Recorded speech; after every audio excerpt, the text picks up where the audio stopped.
আছে। কোশ্চেনটা কি, এগ্রিগেট ডিমান্ড। ঠিক আছে, তোমরা তোমাদের বইতে হয়তো এগ্রিগেট ডিমান্ডের কোশ্চেনটা নাও পেতে পারো। তো এগ্রিগেট ডিমান্ড কেন আমি বোঝাচ্ছি, এরপরে আমরা যেই টপিকটা নিয়ে আলোচনা করবো, অর্থাৎ আগামী যে ভিডিও আসবে সেখানে এগ্রিগেট ডিমান্ডের কিছু পোর্শন লেখা থাকবে। তো এগ্রিগেট ডিমান্ড জিনিসটা কি সেটা যদি আমরা প্রপারলি ক্লিয়ারলি ভাবে যদি না বুঝে থাকি, তাহলে ওখানটায় মনে হবে যেন রট্টাফিকেশন করছি, অর্থাৎ পুরো মুখস্থ করছি। তো আগে আমরা জেনে নিই এগ্রিগেট ডিমান্ড জিনিসটা কি। ঠিক আছে, তো দেখো এগ্রিগেট ডিমান্ড জিনিসটা কি আমি তোমাদের বলি। বলছে একটা ইকোনমিকের আন্ডারে, ঠিক আছে, মানে একটা ইকোনমিক্সের আন্ডারে এক বছরের মধ্যে তুমি প্ল্যানিং করছো তুমি কতটা ডিমান্ড করবে, এটা শুধু তুমি না, ইকোনমিকের আন্ডারে সমস্ত সেক্টর এটাই প্ল্যান করে। আর সবার প্ল্যানিংকে যদি যোগ করে দিই, তাহলে যে রেজাল্টিং ফিগারটা বেরিয়ে আসবে সেটাই হচ্ছে এগ্রিগেট ডিমান্ড। তো চলো আরেকবার বলে দিই, হোয়াট ইজ এগ্রিগেট ডিমান্ড। ঠিক আছে, তো একটা ইকোনমিকের আন্ডারে, ঠিক আছে, এক বছরের মধ্যে তুমি প্ল্যানিং করছো তুমি কতটা ডিমান্ড করবে, এটা শুধু তুমি না, ইকোনমিকের আন্ডারে সমস্ত সেক্টরই এই প্ল্যানটা করে থাকে। আর সবার প্ল্যানিংকে যদি যোগ করে দিয়ে যাওয়া হয়, তাহলে যে রেজাল্টিং ফিগারটা বেরিয়ে আসবে সেটাই হচ্ছে তোমার এগ্রিগেট ডিমান্ড। তো দেখো এখানটায় আমি কি লিখেছি, ইকোনমি, আমি এইমাত্র বললাম একটা ইকোনমিকের আন্ডারে অল সেক্টর, সমস্ত সেক্টরই কিছু না কিছু প্ল্যানিং করে। সেক্টর বলতে প্রাইমারি সেক্টর বলতে পারো, সেকেন্ডারি সেক্টর বলতে পারো, সার্ভিস সেক্টর বলতে পারো। ঠিক আছে, এই সমস্ত সেক্টর তারা কিছু না কিছু প্ল্যান করছে। কিসের প্ল্যান করছে? বাই অর পারচেস, মানে বাই অর পারচেসের প্ল্যান করছে ইন অ্যান অ্যাকাউন্টিং ইয়ার, একটা অ্যাকাউন্টিং ইয়ারের মধ্যে। আর এটাকেই তো বলছে এগ্রিগেট ডিমান্ড। তো চলো আরেকবার দেখে নিই, একটা ইকোনমিকের আন্ডারে বিভিন্ন সেক্টর প্ল্যান করছে। কিসের প্ল্যান? বাই বা পারচেসের প্ল্যান করছে ইন অ্যান অ্যাকাউন্টিং ইয়ার, একটা অ্যাকাউন্টিং ইয়ারে। এটাই হচ্ছে এগ্রিগেট ডিমান্ড। এবার দেখো ডেফিনেশনটা কি লেখা আছে। বলছে ইট রেফার্স, দেখো কি লেখা আছে, it refers to the total value. ঠিক আছে, it refers to the total value of final goods and services. তার মানে এগ্রিগেট ডিমান্ড বলতে কি বোঝানো হয়েছে? Total value of final goods and services which all the sector মানে প্রাইমারি সেক্টর, সেকেন্ডারি সেক্টর, ঠিক আছে, service sector of an economy are plan to buy at a given level of income during a period of one accounting ইয়ার। অর্থাৎ বলতে চেয়েছে এক বছরের মধ্যে আমি কতটা ফাইনাল গুডস এন্ড সার্ভিসের ডিমান্ড করব, এক বছরের মধ্যে আমি কতটা ফাইনাল গুডস এন্ড সার্ভিসের ডিমান্ড করব, ওর যে প্ল্যানিং করি, বারবার বলছি শোনো, ওর যে প্ল্যানিং করি, এটাই হচ্ছে এগ্রিগেট ডিমান্ড। আর একটা কথা বলছি, সমস্ত সেক্টর প্ল্যান করছে, দ্যাট মিনস আমরা বলতে পারি এগ্রিগেট ডিমান্ড হচ্ছে এস্টিমেটেড বেসিসে হয়। ঠিক আছে, অ্যাকচুয়াল বেসিসে হয় না। তাহলে কি বললাম, কি পয়েন্ট বললাম, এটা মাথায় রাখতে হবে। এগ্রিগেট ডিমান্ড কি বেসিসে হয়? এস্টিমেট বেসিসে হয়, তোমার অ্যাকচুয়াল বেসিসে হয় না। তাহলে বোঝা গেল। এবার আমরা কি পড়বো, কম্পোনেন্ট অফ এগ্রিগেট ডিমান্ড। ঠিক আছে, এগ্রিগেট ডিমান্ডের মধ্যে কি কি আসে দেখো, দেখতে তো পাচ্ছ লেখা আছে private consumption expenditure, government consumption expenditure, investment expenditure আর নেট এক্সপোর্ট। তাহলে তোমাদের মাথায় ঢুকতে হবে, বলো তোমরা বলার চেষ্টা করো এগ্রিগেট ডিমান্ডের কম্পোনেন্ট কি কি। স্যার এগ্রিগেট ডিমান্ডের কম্পোনেন্ট হচ্ছে প্রথমটা private consumption expenditure, government consumption expenditure, investment expenditure আর নেট এক্সপোর্ট। ঠিক আছে, এই যে যখনই আমরা বললাম না কম্পোনেন্ট অফ এগ্রিগেট ডিমান্ড, তো ডিমান্ড বেরিয়ে আসলো। ডিমান্ড তো আমরা পড়েই এসেছি, আমরা তো ছোট থেকেই ডিমান্ড পড়েছি। ঠিক আছে, তো যারা সিবিএসসি আইএসসি বোর্ডের স্টুডেন্ট যারা, তারা তো মনে হয় খুব সম্ভবত তোমরা ক্লাস 9-10 হয়তো ডিমান্ডটা পড়েছো। আর ওয়েস্ট বেঙ্গল বোর্ড হোক বা সিবিএসসি আইএসসি বোর্ড হোক, ক্লাস 11-12 তোমার ডিমান্ড পড়েছো, ফার্স্ট সেমিস্টারে ডিমান্ড পড়েছো। আবার সেই ডিমান্ড টুকটাক আছে। এগ্রিগেট ডিমান্ড বলছে যে এগ্রিগেট ডিমান্ড জিনিসটা কি। তো মানে এগ্রিগেট ডিমান্ড তো বললাম, মানে ডিমান্ড জিনিসটা বলতে আমরা কি বুঝি। তো দেখো কি বলবো, আমরা যখন কোনো জিনিসের ডিমান্ড করি, ঠিক আছে, ধরো আজকে আমার একটা আইফোন কেনার ইচ্ছা আছে, ডিমান্ড করছি। তো আজকে যখন আমরা কোনো একটা জিনিসের ডিমান্ড করি, সবার প্রথম আমরা ওর উপর কি করি, খরচা করি, এক্সপেন্স করি না। আমরা যখন কোনো জিনিসের ডিমান্ড করি, সবার প্রথম আমরা ওর উপর একটা এক্সপেন্স করি। যখন আমরা নিজে খরচা করি তখন তাকে বলে প্রাইভেট কনজাম্পশন এক্সপেন্ডিচার। বুঝতে পারলে ধরো আজকে আমার একটা আইফোন কেনার ইচ্ছা, তাহলে এই আইফোনের উপর তোমাকে খরচা করতে হবে। তো এবার আমি যদি ওই আইফোনের উপর খরচা করি তাকে বলবো private consumption expenditure. Government consumption expenditure কি? গভর্নমেন্ট যখন আমাদের উপর খরচা করছে তখন তাকে বলে গভর্নমেন্ট কনজাম্পশন এক্সপেন্ডিচার। আর ইনভেস্টমেন্ট এক্সপেন্ডিচার কি? আমরা ধরো কোথাও ইনভেস্ট করলাম, সেটা হচ্ছে ইনভেস্টমেন্ট এক্সপেন্ডিচার। আর নেট এক্সপোর্ট জানোই তো, এক্সপোর্ট থেকে ইম্পোর্ট বাদ দিলে যেটা বেরিয়ে আসে তাকে বলে নেট এক্সপোর্ট। কি বললাম?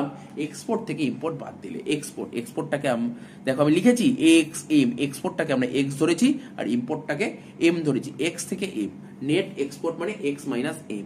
আচ্ছা, প্রাইভেট কনজাম্পশন এক্সপেন্ডিচারকে আমরা সি দ্বারা ডিনোট করি, ঠিক আছে? প্রাইভেট কনজাম্পশন এক্সপেন্ডিচারকে আমরা সি দ্বারা ডিনোট করি, গভর্নমেন্ট কনজাম্পশন এক্সপেন্ডিচারকে আমরা জি দ্বারা ডিনোট করি, আর ইনভেস্টমেন্ট এক্সপেন্ডিচারকে আমরা আই দ্বারা ডিনোট করি, আর নেট এক্সপোর্টকে এক্স মাইনাস এম দ্বারা ডিনোট করি। ঠিক আছে স্যার, বুঝতে পেরেছি। নেক্সট কি দেখো, এই যে আমরা বললাম এগ্রিগেট ডিমান্ড, তাহলে এখন যদি তোমাকে বলে কম্পোনেন্ট অফ এগ্রিগেট ডিমান্ড কি, বলো বলো বলো বলো, কি বলবে? Private consumption expenditure, government consumption expenditure, investment expenditure আর নেট এক্সপোর্ট, এই চারটে মেলালেই তো তোমার এগ্রিগেট ডিমান্ড। তাহলে বলো কি বলবে?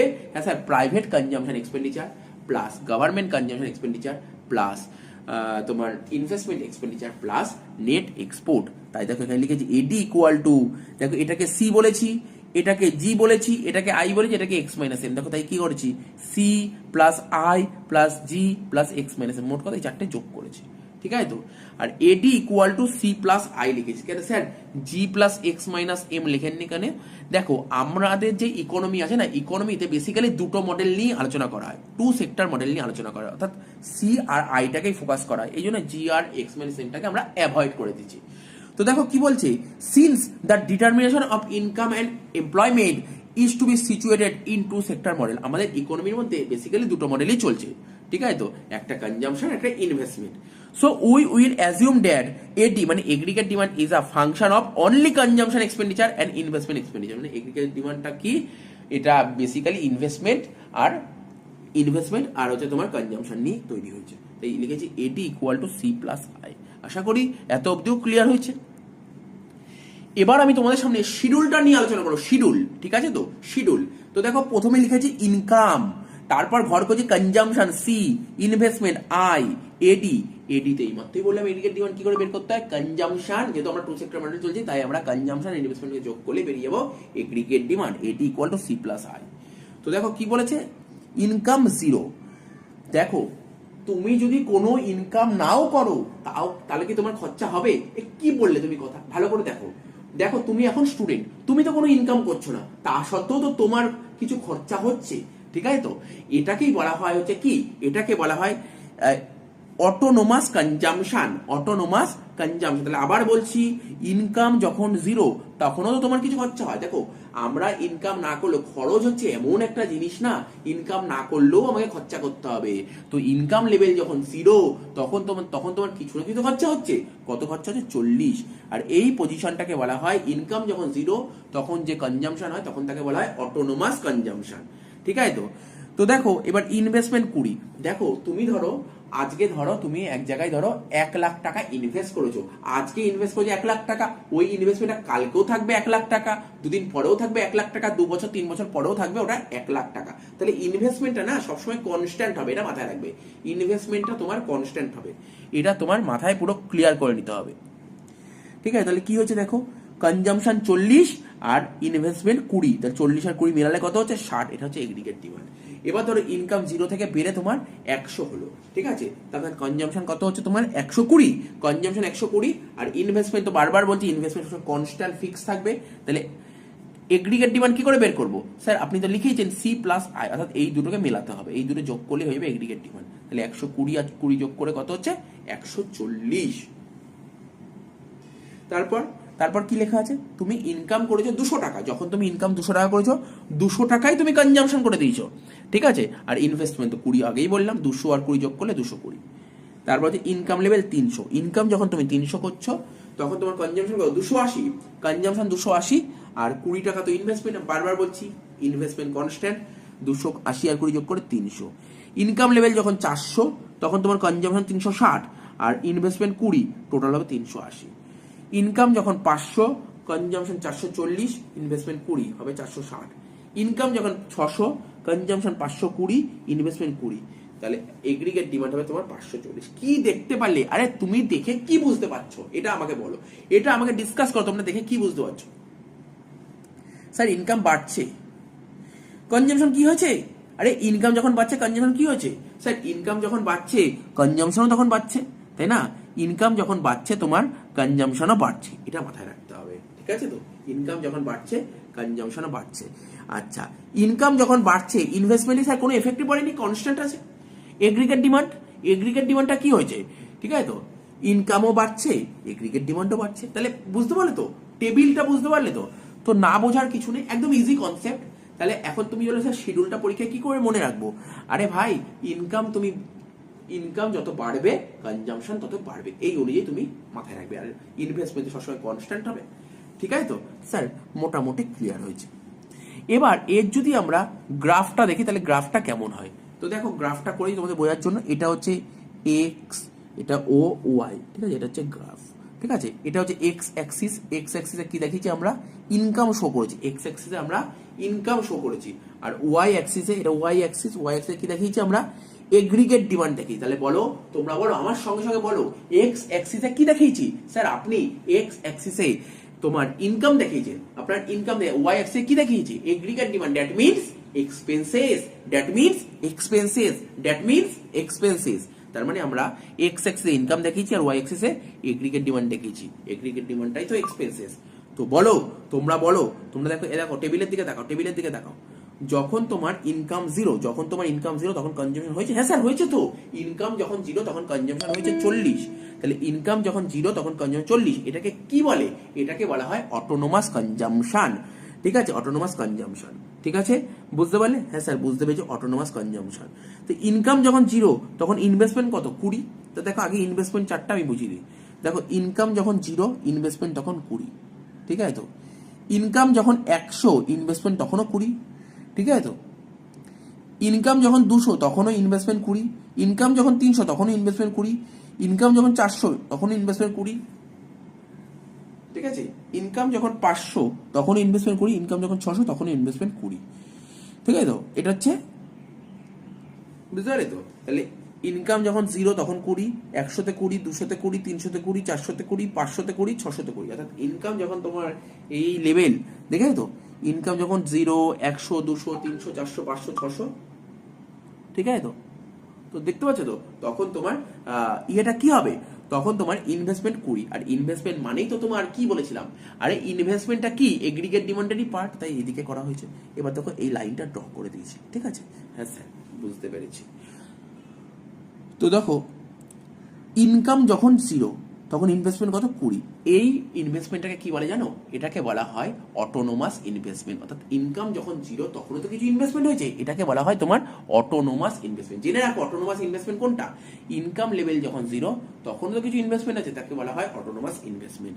আর এটা কি? এই দেখো এই লাইনটা হয়েছে, এটা পুরো এক্স অ্যাক্সিস, এটা তো এক্স অ্যাক্সিস, তার প্যারালাল হয়েছে। হ্যাঁ স্যার, এক্স অ্যাক্সিসের সমান্তরাল হয়েছে তোমার এই ইনভেস্টমেন্ট কার্ভটা, ঠিক আছে? এবার কি করব? এবার আমরা কনজাম্পশন করব। যখন, তাহলে এটা তো 20। দেখো ইনকাম যখন জিরো তখন কনজাম্পশন কত? স্যার ইনকাম যখন জিরো তখন তো কনজাম্পশন 40। তাহলে 40টা কোথায় হবে? আরে 20 তো এখান দিয়ে, 40 তো এর উপরে হবে এরকম জায়গায়। তাহলে আর একটা কথা বলো, কনজাম্পশন কি জিরো থেকে শুরু হয়েছে? দেখো কনজাম্পশন না স্যার, কনজাম্পশন 40 থেকে শুরু হয়েছে, তাহলে 40 থেকে স্টার্ট হবে, এটা মাথায় রাখতে হবে, ঠিক আছে তো? ইনকাম যখন জিরো তখন কনজাম্পশন কত ছিল? স্যার ইনকাম যখন জিরো তখন কনজাম্পশন 40 ছিল, এখানে লিখলাম 40, ঠিক আছে? এখানে দাগ দিলাম। ইনকাম যত বাড়ছে, দেখো এদিক তাকাও, দেখো ইনকাম বাড়ছে, স্যার কনজাম্পশনও বাড়ছে। তাহলে ইনকাম যখন বাড়ছে কনজাম্পশনও বাড়ছে, তার মানে কি? পজিটিভ, বারবার বলছি, ইনকাম যখন বাড়ছে কনজাম্পশন তখন বাড়ছে, পজিটিভ স্লোপ, অর্থাৎ কার্ভটা আস্তে আস্তে উপরের দিকে উঠবে, ঠিক আছে তো? এই দেখো ইনকাম যখন জিরো তখন কনজাম্পশন 40, ইনকাম যখন বাড়ছে কনজাম্পশন তখন তো বাড়বে, তাই এরকম করে গেল, এইভাবে গেল কার্ভটা, ঠিক আছে? বুঝতে পেরেছো? স্যার বুঝতে পেরেছি, বোঝার চেষ্টা করো, কিচ্ছু নেই, একদম ইজি। ইনকাম যখন জিরো, ঠিক আছে, তখন ইনভেস্টমেন্ট 20, ঠিক আছে? ইনকাম যখন 100 তখনও ইনভেস্টমেন্ট 20, ইনকাম যখন 200 তখন ইনভেস্টমেন্ট 20, অ্যান্ড সো অন। তার মানে ইনকাম যখন জিরো তখন ইনভেস্টমেন্ট 20, এটাকে বলে অটোনোমাস ইনভেস্টমেন্ট, ঠিক আছে? আর এটা কি হয়েছে? এটা এক্স অ্যাক্সিসের প্যারালাল হয়েছে, এটা ঠিক আছে? এত স্যার ঠিক আছে। ঠিক আছে তো স্যার এরপর কি করবো, আরে এরপরের পার্টটা তো আরো ইজি, এটা আমি আগেও বলেছি আবার বলছি। এবার বলছে ইনকাম যখন জিরো তখন কনজাম্পশন কত 40, ইনকাম যখন জিরো তখন কনজাম্পশন 40, তাহলে এটাকে কি বলে অটোনোমাস কনজাম্পশন। আচ্ছা তুমি বলো কনজাম্পশন কি জিরো থেকে শুরু হয়েছে, না স্যার যদি জিরো থেকে শুরু হতো তাহলে তুমি এখান দিয়ে যেত, এখান দিয়ে যেত, কিন্তু কনজাম্পশন কোথা থেকে শুরু হয়েছে 40 থেকে। আচ্ছা 40 কোথায় হবে 20-র ওপরেই হবে, ঠিক আছে তো 40 এখান থেকে শুরু হয়েছে, আর ইনকাম যত ধীরে ধীরে বাড়ছে কনজাম্পশন তত বাড়ছে, তাই এরকম ভাবে কাপটা গেল পজিটিভ, ঠিক আছে। এবার বলেছে কি sir aggregate demand, aggregate demand কি স্যার এই ইনভেস্টমেন্ট, এই যে এটা ইনভেস্টমেন্ট আর কনজাম্পশন এই দুটো যোগফলই হচ্ছে তোমার এগ্রিগেট ডিমান্ড। তাহলে এগ্রিগেট ডিমান্ড কত হয়েছে, জিরো যখন ইনকাম ছিল, দেখো যখন ইনকাম যখন জিরো তখন এগ্রিগেট ডিমান্ড কত 60, তখন 40-এর উপরে যাবে 60, এটা 20 এটা 40 এটা 60, তাহলে এখান থেকে শুরু হবে, এখান থেকে শুরু হবে এগ্রিগেট ডিমান্ড। তুমি যদি ভালো করে টেবিল দেখো কি লেখা আছে, যখন ইনকাম যখন জিরো তখন এগ্রিগেট ডিমান্ড তখন 60, অর্থাৎ এগ্রিগেট ডিমান্ড 60 থেকে শুরু হবে। তো ইনকাম যত বাড়ছে এগ্রিগেট ডিমান্ডও বাড়ছে, তাই এগ্রিগেট ডিমান্ডও কিন্তু এরকম আপওয়ার্ড হচ্ছে, ঠিক আছে আপওয়ার্ড হচ্ছে, বুঝতে পেরেছো। এবার ধরো এই যে গ্যাপটা, এই যে এখানে যে গ্যাপটা এটাকে আমরা ইনভেস্টমেন্ট বলবো, এই গ্যাপটা দেখো ইকুয়াল, এই গ্যাপটা দেখো মোটামুটি ইকুয়ালি হয়েছে, এটাকে ইনভেস্টমেন্ট বলবো। কেন স্যার ইনভেস্টমেন্ট বলবো ভাবো না, এগ্রিগেট ডিমান্ড বের করা ফর্মুলা কি সি বাই আই, তাই তো এগ্রিগেট ডিমান্ড বের করা formula sir C by I, তাহলে এটা বের করবো ইনভেস্টমেন্টটা কি এগ্রিগেট ডিমান্ডটাকে কনজাম্পশন বাদ দেবো, ঠিক আছে। তাহলে কি বললাম আবার বলো, এই যে এর ভিতরে যে গ্যাপ এটাকে ইনভেস্টমেন্ট বলে, ঠিক আছে। তার কারণটা কি আমরা জানি এগ্রিগেট ডিমান্ড থেকে যদি কনজাম্পশন বাদ দিয়ে দিই তাহলে ইনভেস্টমেন্ট বেরোয়, তাহলে বোঝা গেল স্যার মোটামুটি তো ক্লিয়ার হয়েছে, ব্যাস। এবার এখান থেকে কিছু এক্সপ্লেন করা যাক, কি বলছে 1 নম্বর বলছে পজিটিভ কনজাম্পশন, এখানে যে কনজাম্পশনের কাপটা হয়েছে কি পজিটিভ হয়েছে, হ্যাঁ স্যার পজিটিভ হয়েছে, কেন ইনকাম বাড়ছে তো কনজাম্পশন বাড়ছে, ইনকাম কমলে কনজাম্পশন কমবে, ঠিক আছে। Even when income level is zero, যখন ইনকাম লেভেল জিরো তখনও কিছু না কিছু কনজাম্পশন হয়েছিল। Number 2 slope of consumption curve, consumption কার্ভের স্লপটা কেমন হয়েছে আপওয়ার্ড, দেখো কনজাম্পশন কার্ভের স্লপটা কেমন হয়েছে upward. 3 number slope of autonomous consumption curve হচ্ছে প্যারালাল টু এক্স অ্যাক্সিস, দেখো কি বলেছে অটোনোমাস ইনভেস্টমেন্ট কার্ভ, ঠিক আছে তো এই যে এটা তো ইনভেস্টমেন্ট কার্ভ, এটাই তো অটোনোমাস, স্যার কেন, দেখো অটোনোমাস ইনভেস্টমেন্ট কাকে বলে, ইনকাম লেভেল যখন জিরো তখন যদি ইনভেস্টমেন্ট হয় তখন তাকে বলে অটোনোমাস ইনভেস্টমেন্ট। তো এটা তো তোমার অটোনোমাস ইনভেস্টমেন্ট কার্ভ, এটা কি আছে স্যার এক্স অ্যাক্সিসে প্যারালাল মানে সমান্তরাল। Last slope of AD curve, AD কার্ভের স্লপ এটাও পজিটিভ, দেখো এই যে এডি কার্ভের স্লপ এটাও পজিটিভ। তাহলে আজকের ক্লাসে আমরা কি আলোচনা করলাম, এমন কিছু আলোচনা করিনি, এগ্রিগেট ডিমান্ডটা বোঝালাম, ঠিক আছে। এরপরে আমরা নেক্সট ভিডিও দেখি কোন টপিক নিয়ে আলোচনা করা যায়, বাট এই চ্যাপ্টারটা বোঝার জন্য চ্যাপ্টার খুব ভালো করে করতে হবে, প্রতিটা পয়েন্ট টু দা পয়েন্ট ভালো ভালো করে করতে হবে, ঠিক আছে। চলো আবার আমরা নেক্সট ভিডিওতে আসছি, তো ভিডিওটা তোমরা ভালো করে দেখে খাতায় নোট করে নিও। তো এখন আমরা যেই কোশ্চেনটা নিয়ে আলোচনা করব সেটা হচ্ছে এগ্রিগেট সাপ্লাই। লাস্ট ক্লাসে আমরা করেছিলাম কি এগ্রিগেট ডিমান্ড, তো তোমাদের কাছে বারবার বলছি তোমরা যদি এগ্রিগেট ডিমান্ডটা আগে না দেখো তাহলে এগ্রিগেট সাপ্লাইটা বুঝতে খুবই অসুবিধা হবে। তো আগে তোমাদের বলছি এগ্রিগেট সাপ্লাই দেখার আগে আগে তোমরা এগ্রিগেট ডিমান্ডটা খুব ভালো করে দেখে নাও। তো এগ্রিগেট সাপ্লাইয়ের ডেফিনেশন কি বলেছি এটা একটু পরে বলছি, তার আগে দেখো কি লেখা আছে, ঠিক আছে। এই ফ্লো চার্টটা কি দেয় এর আগে বুঝে নাও। বলছে একটা ইকোনমির আন্ডারে, ঠিক আছে ইকোনমি আছে, একটা ইকোনমির আন্ডারে অনেক প্রডিউসার থাকে, ঠিক আছে বিভিন্ন ধরনের প্রডিউসার থাকে ইকোনমির আন্ডারে, ঠিক আছে। তারা কি করছে, তারা প্ল্যান করছে, কি প্ল্যান করছে, quantity of goods and service supply in an accounting year, মানে আগামী অ্যাকাউন্টিং ইয়ার বলতে পারো সামনের অ্যাকাউন্টিং ইয়ারে তারা কতটা গুডস আর সার্ভিস সাপ্লাই করবে, ঠিক আছে। তার যে প্ল্যান করছে, কারা প্ল্যান করছে, সমস্ত প্রডিউসাররা, কোথায় ইকোনমিক আন্ডারে, এটাকেই বলছে এগ্রিগেট সাপ্লাই। চলো আমি আরেকবার বলে দিচ্ছি এগ্রিগেট সাপ্লাই কি, ইকোনমির আন্ডারে যে সমস্ত প্রডিউসাররা আছে না, সমস্ত প্রডিউসাররা একটা প্ল্যান করছে, কি প্ল্যান করছে, আগামী বছর তারা কতটা গুডস অ্যান্ড সার্ভিসেস সাপ্লাই করবে, ঠিক আছে। তো এটাই হচ্ছে তোমার এগ্রিগেট সাপ্লাই। এবার দেখো কি লেখা আছে, it refers to the money value, it refers to the money value of final goods and services that all producers are willing to supply in an economy in a given time period। এতক্ষণ যেটা বললাম সেটাই বলা হয়েছে, বলছে যে একটা সময়কালের মধ্যে বা বলতে একটা টাইম পিরিয়ডের মধ্যে ইকোনমিতে যত প্রডিউসাররা আছে, যত সমস্ত অল প্রডিউসার, ঠিক আছে, দেখছে যে কতটা final goods and service produce করবে, মানে তারা দেখতে পাচ্ছে বা তারা ভাবছে যে আগামী বছর কতটা final goods and services produce করবে, ঠিক আছে, এবং প্রডিউস করলেই তো তারপর সেটা সাপ্লাই করতে পারবে, এটাই হচ্ছে এগ্রিগেট সাপ্লাই। তাই বলছে ইট refers to the money value, এটা হচ্ছে একটা এগ্রিগেট সাপ্লাই বলতে একটা মানি ভ্যালুকে বোঝাচ্ছে। কিসের মানি value? Final goods and services that all producer, সমস্ত যে প্রডিউসাররা আছে তারা তো ফাইনাল গুডস অ্যান্ড সার্ভিস কি করবে? সাপ্লাই করতে হবে, তো আগামী বছর তাদেরকে সাপ্লাই করতে হবে, ঠিক আছে। বলছে in an economy in a given time period. তাহলে আশা করি ব্যাপারটা বোঝা গেল। এটা বলতে এগ্রিগেট সাপ্লাই বলতে একটা মানি ভ্যালুকে বোঝায়, ঠিক আছে, of final goods and services that all producer, সমস্ত প্রডিউসাররা যে ফাইনাল গুডস অ্যান্ড সার্ভিসেসটা প্রডিউস করবে না তার মানি ভ্যালু বলছে। আর উইলিং টু সাপ্লাই, এই উইলিং টু সাপ্লাই মানে বলছে প্ল্যান, কারণ প্রডিউসাররাই তো সমস্ত প্ল্যান করবে যে আগামী বছর মানে নেক্সট পিরিয়ডে আগামী বছর কতটা তাদের দরকার আছে তার, ঠিক আছে, সেই জন্য তারা সাপ্লাই করবে, ঠিক আছে। আর যেটা সাপ্লাই করে তার মানি ভ্যালুটাই হচ্ছে এগ্রিগেট সাপ্লাই। আশা করি বুঝতে পেরেছো। তো চলো আর একবার এই ফ্লোচার্টটা বলে দিই। ইকোনমির আন্ডারে অনেক প্রডিউসার আছে, তারা প্ল্যান করছে আগামী বছর অর্থাৎ নেক্সট ইয়ারে কতটা গুডস অ্যান্ড সার্ভিসেস সাপ্লাই করতে হবে, ঠিক আছে। এর যে মানি ভ্যালু, ঠিক আছে, এটাই হচ্ছে তোমার এগ্রিগেট সাপ্লাই। তো কম্পোনেন্ট অফ এগ্রিগেট সাপ্লাই মধ্যে কি কম্পোনেন্ট থাকে? বেসিক্যালি এর মধ্যে দুটো কম্পোনেন্ট, দুটো কম্পোনেন্টই থাকে, একটা হচ্ছে কনজাম্পশন আর একটা হচ্ছে সেভিংস। কনজাম্পশনকে আমরা সি দ্বারা ডিনোট করি আর সেভিংকে এস দ্বারা ডিনোট করি।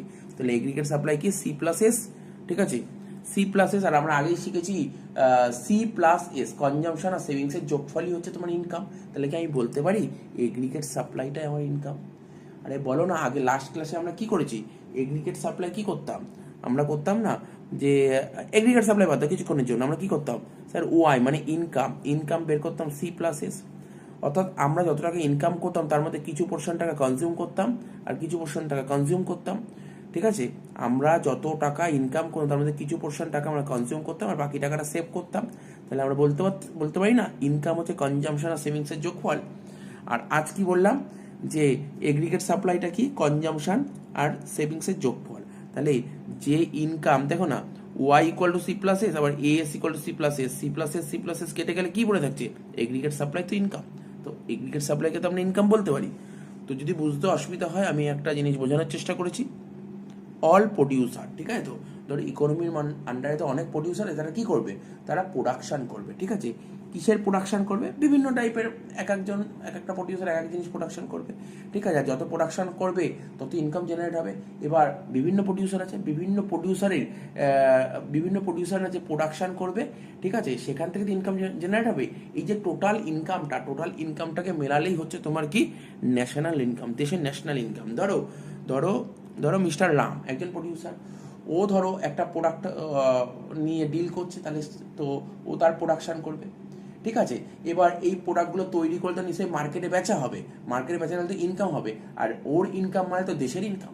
তো এরকম সবার ইনকামটা জড়ালেই তো ন্যাশনাল ইনকাম হয়, তাই না? এটা বলেছে। আর এই ন্যাশনাল ইনকামটা হচ্ছে এগ্রিগেট সাপ্লাই, ঠিক আছে। তো ন্যাশনাল ইনকামটাকে আমরা বলছি এগ্রিগেট সাপ্লাই। তাই বলছি এগ্রিগেট সাপ্লাই দুটো জিনিসের দুটো জিনিসের সম্মিলনে তৈরি হয়েছে, বা বলতে পারো এগ্রিগেট সাপ্লাই হচ্ছে দুটো জিনিসের কম্বিনেশনে তৈরি হয়েছে, একটা কি কনজাম্পশন, একটা সেভিংস। তাই লিখেছি এগ্রিগেট সাপ্লাই হচ্ছে কনজাম্পশন আর সেভিংসের যোগফল। আর এগ্রিগেট সাপ্লাইটা আমার ইনকাম। স্যার কেন, কি করে বললো এগ্রিগেট সাপ্লাই ইনকাম? আরে বাবা, ন্যাশনাল ইনকামটাই তো এগ্রিগেট সাপ্লাই, ঠিক আছে। তো ন্যাশনাল ইনকাম জিনিসটা কি? ন্যাশনাল ইনকাম ধরো আমার দেশে ধরো লাখ লাখ প্রডিউসার আছে, তারা যারা প্রডিউসার তারা প্রোডাক্ট তৈরি করছে, প্রোডাক্টটা তৈরি করেই তো মার্কেটে বেচবে, মার্কেটে বেচে তো টাকা কামাবে, ঠিক আছে। এটাই তো দেশের ন্যাশনাল ইনকাম। আর এইখান থেকে তো সাপ্লাই তৈরি হচ্ছে, ঠিক আছে। প্রডিউসাররা যদি এই প্রোডাকশনগুলো না করে তাহলে তো সাপ্লাই হবে না, আর সাপ্লাই না হলে মার্কেটে প্রোডাক্ট বেচতে পারবে না, প্রোডাক্ট না বেচলে ইনকাম হবে না, তাহলে তো ন্যাশনাল ইনকাম হবে না। তা আমরা বলতে পারি না এগ্রিগেট সাপ্লাইটাই হচ্ছে তোমার ন্যাশনাল ইনকাম। তো আশা করি বুঝতে পেরেছি। সাপোজ যদি আমি বলি আমি 100 টাকা কামিয়েছি, তার মধ্যে 20 টাকা খরচা করেছি, তাহলে বাঁচাতে পারলাম কত? স্যার 80 টাকা। তাহলে আমরা কি বলতে পারি না যে এই যে ইনকাম, যত টাকা ইনকাম করবো তার মধ্যে কিছু পোর্শন টাকা খরচা করব আর কিছু পোর্শন টাকা সেভ করব, দুটো মেলালেই তো তোমার ইনকাম হচ্ছে না, ন্যাশনাল ইনকাম। আর ন্যাশনাল ইনকামটাই হচ্ছে তোমার এগ্রিগেট সাপ্লাই। তো আমাদের দেশের যে টোটাল যে সাপ্লাইটা হচ্ছে সেটাই তো তোমার ইনকাম। তো এবার যা বুঝলাম, অ্যাকচুয়ালি এটা তো কোনো পরীক্ষায় আসবে না, আমরা এরপরে যে বড় বড় থিওরি পড়বো তার মধ্যে পড়তে গেলে এগ্রিগেট সাপ্লাই জিনিসটাকে একটু জানা দরকার আছে, তাই জন্য ছোট্ট করে একটু নলেজ নিয়ে নিচ্ছি। এরপরে আমরা কি দেখে নিই, যে এর শিডিউলটা দেখে নিই। তো দেখো, যদি ভালো করে দেখো শিডিউলটা কি বলেছে, ইনকামকে ওয়াই দ্বারা ডিনোট করি, কনজাম্পশন সি, সেভিংস এস, আর আমরা তো জানি এগ্রিগেট সাপ্লাই কি করে বেরোয়, এই সি আর এস এর যোগফলই হচ্ছে এগ্রিগেট সাপ্লাই। তো দেখো, যখন তোমার কোনো ইনকাম নেই তখন কিছু না কিছু তো কনজাম্পশন হবে। তোমার ইনকাম 0 টাকা কিন্তু তুমি কনজাম্পশন করছো 40, আর যখন ইনকাম লেভেল যখন 0 হয় তখন কিছু না কিছু তো কনজাম্পশন করতে হয়, এটাকে বলা হয় কি, একে বলা হয় অটোনোমাস কনজাম্পশন। আচ্ছা, তুমি 1 টাকাও ইনকাম করোনি অথচ তুমি 40 টাকা খরচ করে ফেলেছো, ঠিক আছে, এটা তো বলে দিলাম এটা তোমার অটোনোমাস কনজাম্পশন। কিন্তু তুমি 40 টাকা খরচা করলে কোথা থেকে, তুমি তো 1 টাকা ইনকাম করতে পারোনি, তখন তোমার যে মানে সেভিংস অ্যাকাউন্ট আছে ওটাকে ভাঙতে হবে, ওখান থেকে 40 টাকা বের করে খরচা করতে পারবে। তো বুঝতে পারলে স্যার? বুঝতে পেরেছি। তাহলে দেখো, তোমার ইনকাম জিরো, 40 টাকা খরচা করেছো, কোথা থেকে 40 টাকা খরচা করো, সেভিংস ভেঙে। অ্যাকচুয়ালি আমরা কি জানি, এগ্রিগেট সাপ্লাই বের করা ফর্মুলা কি, কনজাম্পশন আর সেভিংসের যোগফলই হচ্ছে এগ্রিগেট সাপ্লাই। তাহলে 40 যোগ 40 বিয়োগ কত হচ্ছে, 0। এবার ধরো তোমার ইনকাম কত হয়েছে, ইনকাম যখন 100 তখন তুমি কনজাম্পশন করছো কত, 120। ইনকাম যখন করছো 100 টাকা তখন খরচা করছো 120, তাহলে কত টাকা সেভ করতে পারলে, স্যার কিছুই তো সেভ করতে পারিনি, আবার সেভিংস অ্যাকাউন্ট থেকে 20 টাকা বের করে নিলাম, -20। তাহলে টোটাল সাপ্লাই কত হবে, এগ্রিগেট সাপ্লাই কনজাম্পশনের সঙ্গে সেভিংস যোগ করে 120 থেকে 20 বাদ দিলে 100। এবার দেখো, যখন তুমি 200 টাকা কামাচ্ছ তখন খরচা করছো 200 টাকায়, সেভিংস কিচ্ছু করতে পারিনি, তাহলে এগ্রিগেট সাপ্লাই বারবার বলছে এগ্রিগেট সাপ্লাই কি করে বের করতে হয়, কনজাম্পশন আর সেভিংস এর যোগফল। কনজাম্পশন 200, সেভিংস 0, তাহলে 200ই হবে। ইনকাম যখন তুমি 300 টাকা করেছো তখন কনজাম্পশন কত হচ্ছে, তখন কনজাম্পশন 280 টাকা খরচা করছো, 20 টাকা বাঁচিয়ে ফেলেছো, 20 টাকা বাঁচাতে পেরেছো, তাহলে তোমার এগ্রিগেট সাপ্লাই কত, স্যার এই দুটো যোগফল। তাহলে তুমি কি একটা জিনিস লক্ষ্য করতে পারছো, এখানে ইনকাম যা যা আছে এখানে এগ্রিগেট সাপ্লাই তাই আছে, আমরা বলতে পারি না ইনকামটাই হচ্ছে তোমার এগ্রিগেট সাপ্লাই, যে ইনকাম সেটাই হচ্ছে এগ্রিগেট সাপ্লাই। তো দেখো, এবার 400 যখন ইনকাম করেছো 360 খরচা করলে, 40 টাকা জমালে মানে বাঁচালে, সেভিংস করলে, ঠিক আছে, এই দুটো যোগফলই হচ্ছে তোমার ন্যাশনাল ইনকাম, এগ্রিগেট সাপ্লাই। আবার তুমি 500 টাকা ইনকাম করে 440 খরচা করলে, তাহলে 60 টাকা কি করলে, জমালে, এই দুটো যোগফলই তো 500। তো আশা করি বুঝতে পেরেছো। এবার তোমাকে সুন্দরভাবে ডায়াগ্রামের দিকে বুঝতে হবে, তার আগে আমি তোমাকে বলে দিচ্ছি, দেখো এগ্রিগেট সাপ্লাই 0, এগ্রিগেট সাপ্লাই 0 হওয়ার অর্থ কি, অর্থাৎ এগ্রিগেট সাপ্লাই 0 থেকে শুরু হবে, এটা মাথায় রাখতে হবে। এগ্রিগেট সাপ্লাই কোথা থেকে শুরু হবে, এগ্রিগেট সাপ্লাই তোমার 0 থেকে শুরু হবে।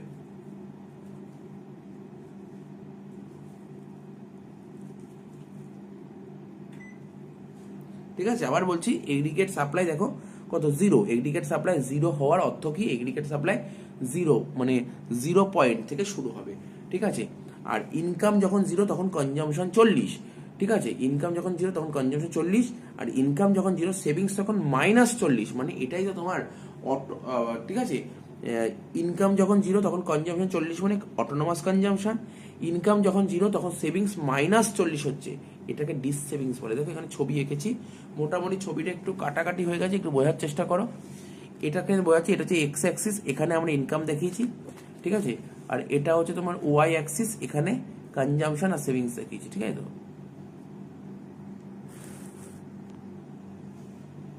তো দেখো, তুমি যদি ভালো করে বোঝার চেষ্টা করো, মোটামুটি ভাবে বোঝার চেষ্টা করো, সেভিংস কত বলেছে, ইনকাম যখন 0, স্যার ইনকাম যখন 0 সেভিংস তখন -40, তো মাইনাস মানে নেগেটিভ কোন দিকে হচ্ছে, নেগেটিভ হচ্ছে নিচের দিকটা হচ্ছে নেগেটিভ, উপর দিকে পজিটিভ হয় সবসময় আর নিচের দিকটা নেগেটিভ।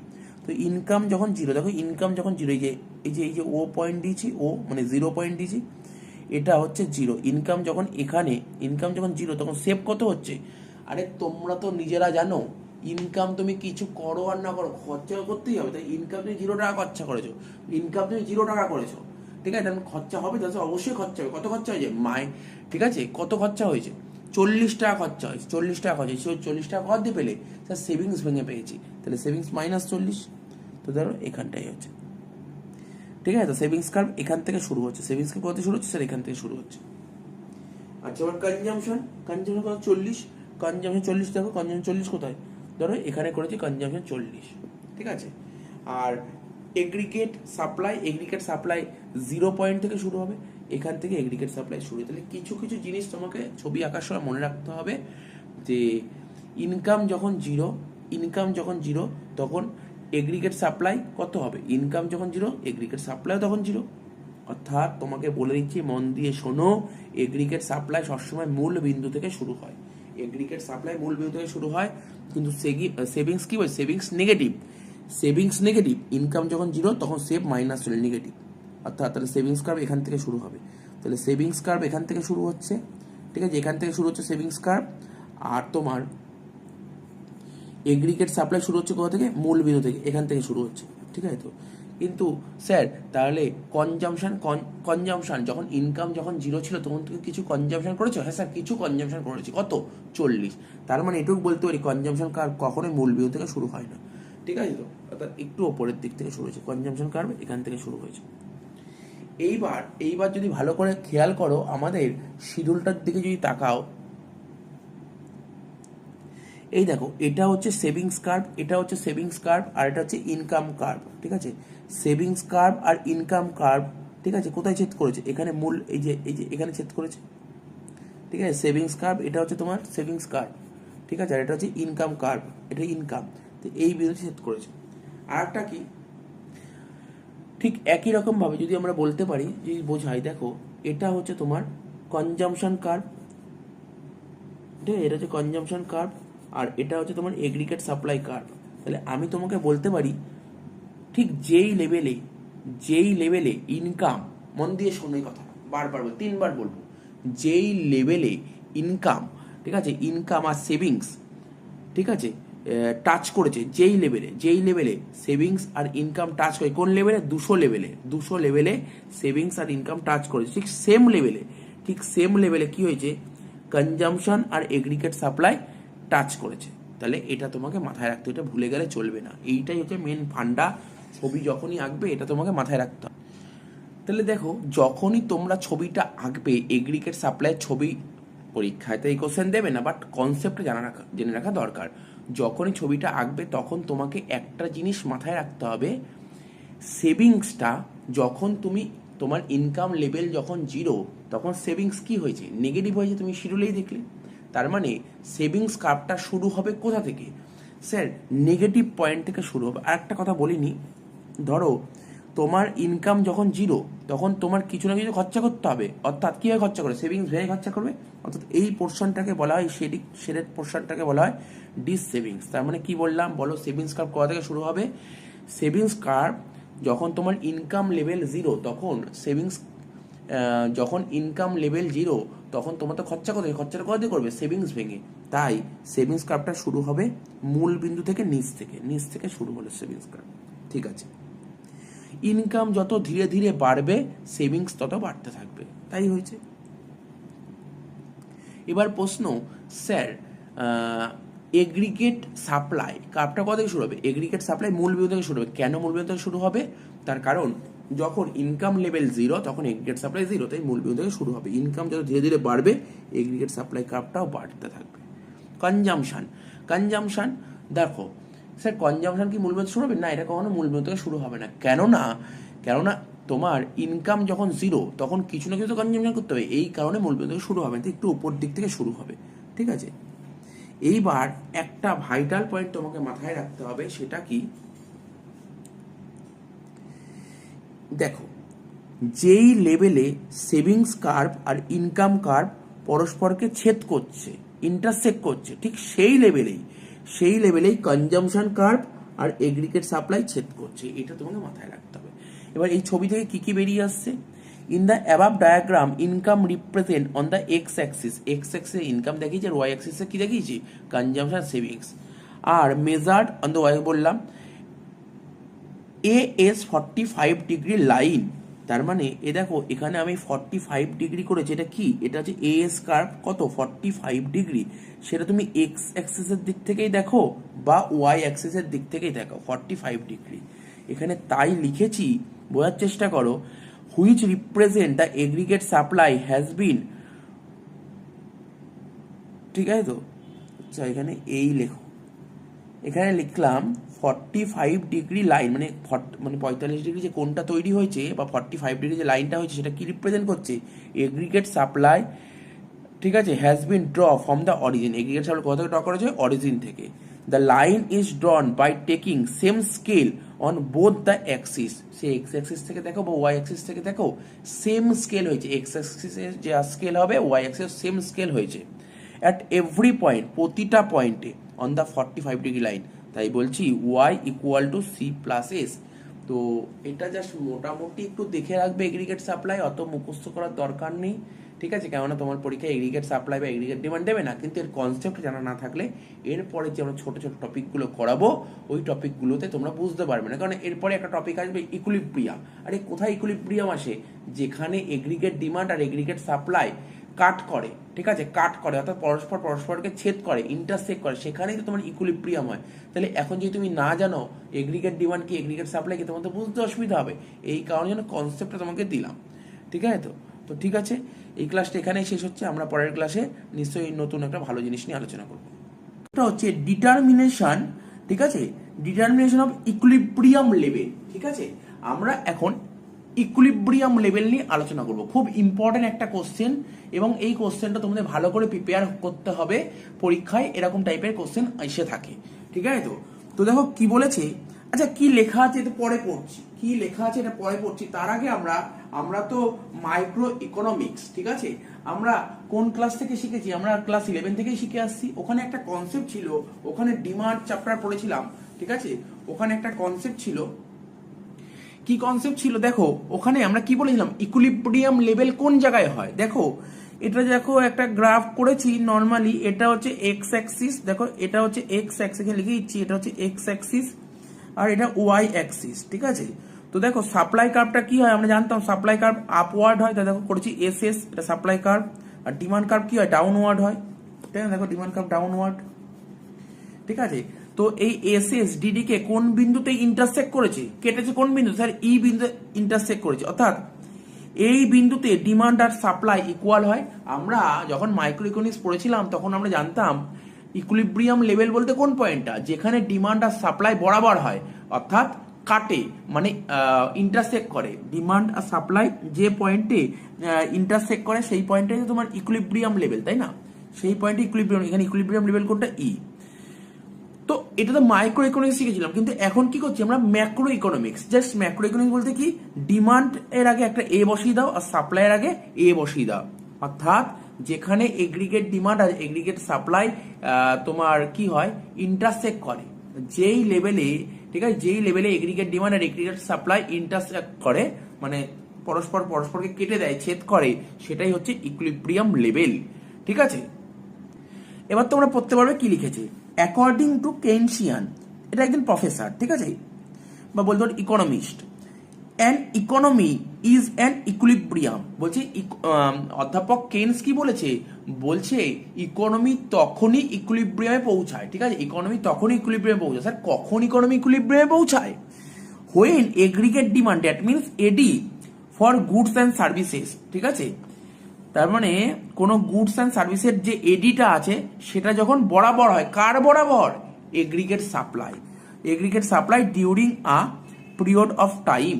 তাহলে বুঝতে পারলে প্রফেসর কেইনস কি বলেছে, প্রফেসর কেইনস বলেছে কোনো একটা ইকোনমি ইকুইলিব্রিয়ামে তখনই পৌঁছায় যখন এগ্রিগেট ডিমান্ড আর এগ্রিগেট সাপ্লাই বরাবর হয়। তাই লিখেছি, সো ইকুইলিব্রিয়াম ইজ অ্যাচিভড, ঠিক আছে, এডি ইকুয়াল টু এএস, এটাই তো ইকুইলিব্রিয়াম পয়েন্ট। তাহলে এডি আমরা আগে এগ্রিগেট ডিমান্ড, আমরা আগের ভিডিওতেই পড়েছিলাম এগ্রিগেট ডিমান্ড কি করে ক্যালকুলেট করতাম।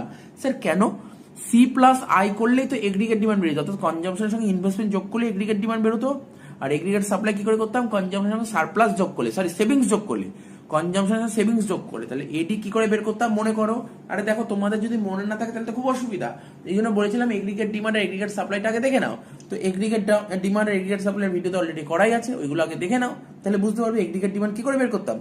সির সাথে আই যোগ করে এগ্রিগেট ডিমান্ড আর সির সাথে এস যোগ করে এগ্রিগেট সাপ্লাই, মাঝখানে ইকুয়াল আছে, এই দিকেও সি এই দিকেও সি, পোস্ট সাইডে সি কেটে যাচ্ছে, রইলো কি, এইদিকে আই এইদিকে এস। তাহলে আমরা কি বললাম, ইকোনমি তখনই ইকুইলিব্রিয়ামে পৌঁছে যখন এগ্রিগেট ডিমান্ড আর এগ্রিগেট সাপ্লাই বরাবর হয়। বা এটাও তো বলতে পারি যেই পয়েন্টে ইনভেস্টমেন্ট আর সেভিংস বরাবর হয় সেটাও তো তোমার ইকুইলিব্রিয়াম পয়েন্ট। হ্যাঁ স্যার এটা বলা যেতে পারে, I equal to S at equilibrium level investment আর সেভিংস। তার মানে ইনভেস্টমেন্ট আর সেভিং যেই লেভেলে সমান হয় সেটাকেও ইকুইলিব্রিয়াম পয়েন্ট আমরা বলতে পারি। এবার কেনসিয়ান প্রফেসর কি বলেছে, উনি দুটো অ্যাপ্রোচের কথা বলে, দুটো approach for determining the equilibrium level of income and employment. Income আর এমপ্লয়মেন্টের, ঠিক আছে, ইনকাম আর এমপ্লয়মেন্ট কি বলছি, বারবার বলছি, ইনকাম অ্যান্ড এমপ্লয়মেন্টের যে ইকুইলিব্রিয়াম লেভেল আছে না, সেটা ডিটারমাইন করার জন্য আমাদের প্রফেসর কেইনস বাবু উনি কি বলেছিলেন, ইকোনমিস্ট কেইনস বাবু বলেছিলেন দুটো অ্যাপ্রোচের কথা বলেছিলেন। তো একটা অ্যাপ্রোচকে বলা হয় এডিএএস অ্যাপ্রোচ, কি বললাম, এডিএএস অ্যাপ্রোচ। আর একটা অ্যাপ্রোচকে কি বলা হয়, এসআই অ্যাপ্রোচ। একটা এডিএএস আর একটা এসআই অ্যাপ্রোচ। এডিএস এর ফুল ফর্ম হচ্ছে aggregate demand aggregate supply approach, আর এসআই মানে হচ্ছে সেভিংস ইনভেস্টমেন্ট অ্যাপ্রোচ। ঠিক আছে, আগে আমরা আলোচনা করে নেব এডিএএস অ্যাপ্রোচ সম্পর্কে। ঠিক আছে, এডিএএস অ্যাপ্রোচ শেষ হয়ে গেলে আমরা আলোচনা করব এসআই অ্যাপ্রোচটা নিয়ে। ঠিক আছে, অর্থাৎ সেভিংস ইনভেস্টমেন্ট অ্যাপ্রোচ। ঠিক আছে, তো দেখো এডিএএস অ্যাপ্রোচটা কি বলছে, লেখাই আছে একই জিনিস, ডিটারমিনেশন অফ ইকুইলিব্রিয়াম লেভেল। দেখো নোট যথেষ্ট সুন্দর লেখা আছে, কেউ যদি ইংলিশ ভার্সনে পড়ো এটা লিখলেই হয়ে যাবে, কোনো সন্দেহ নেই, পারফেক্ট নাম্বার আসবে। ঠিক আছে, এই নোট যথেষ্ট ভালো। আর এই যে তোমাদের বারবার একটা কথাই বলছি, ফিফথ সেমিস্টারে তোমাদের যে ম্যাক্রো ইকোনমিক্স আছে, যারা সিবিএসসি বা আইএসসি বোর্ডের স্টুডেন্ট, ঠিক আছে, অনেকেই তো ইকোনমিক্সের টিচার করছো, কোনো টিচার নেওয়ার দরকার হয় না। হ্যাঁ, তোমরা যদি ফিফথ সেমিস্টারে যদি ইকোনমিক্সের যদি ভালো করে পড়াশোনা করে না থাকো, তাহলে তোমার টিচার নিতেই হবে। ঠিক আছে, তো তো আমার মতে বলে কোনো টিচার নেওয়ার দরকার নেই। ফিফথ সেমিস্টারে যে ইকোনমিক্স ম্যাক্রো ইকোনমিক্স পড়ার জন্য তোমরা তোমাদের ক্লাস 12-এর ইকোনমিক্স বইটা বের করো, দেখবে ওখানেই সব অ্যান্সার লেখা আছে, সব কোশ্চেন তোমাদের পড়া। ঠিক আছে, তো দেখো কি বলছি, এডিএএস অ্যাপ্রোচটা বলছে according to the Keynesian theory, according to the Keynesian theory the equilibrium level of income is an economy is determined when aggregate demand is equal to aggregate supply। আরে ভাই কিছুক্ষণ আগেই বললাম একটা ইকোনমির মধ্যে, কেনস কি বলে, প্রফেসর কেনস বলছে একটা ইকোনমির আন্ডারে, ঠিক আছে, ইকুইলিব্রিয়াম লেভেল কি করে বের করবো, এগ্রিগেট ডিমান্ড আর এগ্রিগেট সাপ্লাই যখন বরাবর হয়, ইকুয়াল হয়, তখনই তো তোমার ইকুইলিব্রিয়াম লেভেল হয়। এখানে তাই বলেছে according to the Keynesian theory, কেনসের থিওরি অনুযায়ী the equilibrium level of income is an economy. কোন ইকোনমির আন্ডারে, একটা ইকোনমির আন্ডারে ইকুইলিব্রিয়াম লেভেল অফ ইনকাম কি করে আমরা ক্যালকুলেট করব, equilibrium level of income calculate করার জন্য, ডিটারমাইন করার জন্য কি জানতে হবে, এগ্রিগেট ডিমান্ড আর এগ্রিগেট সাপ্লাই যেখানে ইকুয়াল হয়। তাহলে বুঝতে পারলে, তোমাকে যদি বলে হোয়াট ইজ এডিএস অ্যাপ্রোচ, এডিএএস অ্যাপ্রোচটা কি, এগ্রিগেট ডিমান্ড এগ্রিগেট সাপ্লাই অ্যাপ্রোচটা কি, বলবে প্রফেসর কেনসের মতে, ঠিক আছে, ইকুইলিব্রিয়াম লেভেল অফ ইনকাম, কোন ইকোনমির আন্ডারে ইকুইলিব্রিয়াম লেভেল অফ ইনকাম কি করে ডিটারমাইন করি, যখন এগ্রিগেট ডিমান্ড আর এগ্রিগেট সাপ্লাই যখন বরাবর হয়। তো এগ্রিগেট ডিমান্ড আমরা আগেই বললাম, কিছুক্ষণ আগেই বললাম, কেউ দেখো দেখো কি লিখেছি, এগ্রিগেট ডিমান্ড লেখা ছিল সি প্লাস আই, আর এগ্রিগেট সাপ্লাই কি লিখেছে সি প্লাস এস। ঠিক আছে, তো অর্থাৎ এগ্রিগেট ডিমান্ড আর এগ্রিগেট সাপ্লাই যখন বরাবর হয়, বা আমি ঘুরিয়ে যদি বলি সি প্লাস আই আর সি প্লাস এস যখন বরাবর হয়, তখনই তোমার ইকুইলিব্রিয়াম পয়েন্টে পৌঁছানো যায়। ঠিক আছে, তো বুঝতে পারলে, স্যার বুঝতে পেরেছি। এবার আমরা এর শিডিউলটা নিয়ে আলোচনা করি। দেখো খুব কঠিন তোমার শিডিউল তুলিনি, খুব ইজি শিডিউল তুলেছি। এখানে লিখেছি ওয়াই মানে কি, আমাদের ইনকাম, ঠিক আছে, সি মানে কনজামশন, এস মানে সেভিংস, আই মানে ইনভেস্টমেন্ট, এডি মানে এগ্রিগেট ডিমান্ড কি করে বের করতে হয়, সির সাথে আই যোগ করে, এস মানে এগ্রিগেট সাপ্লাই কি করে করতে হয়, সির সাথে এস যোগ করে।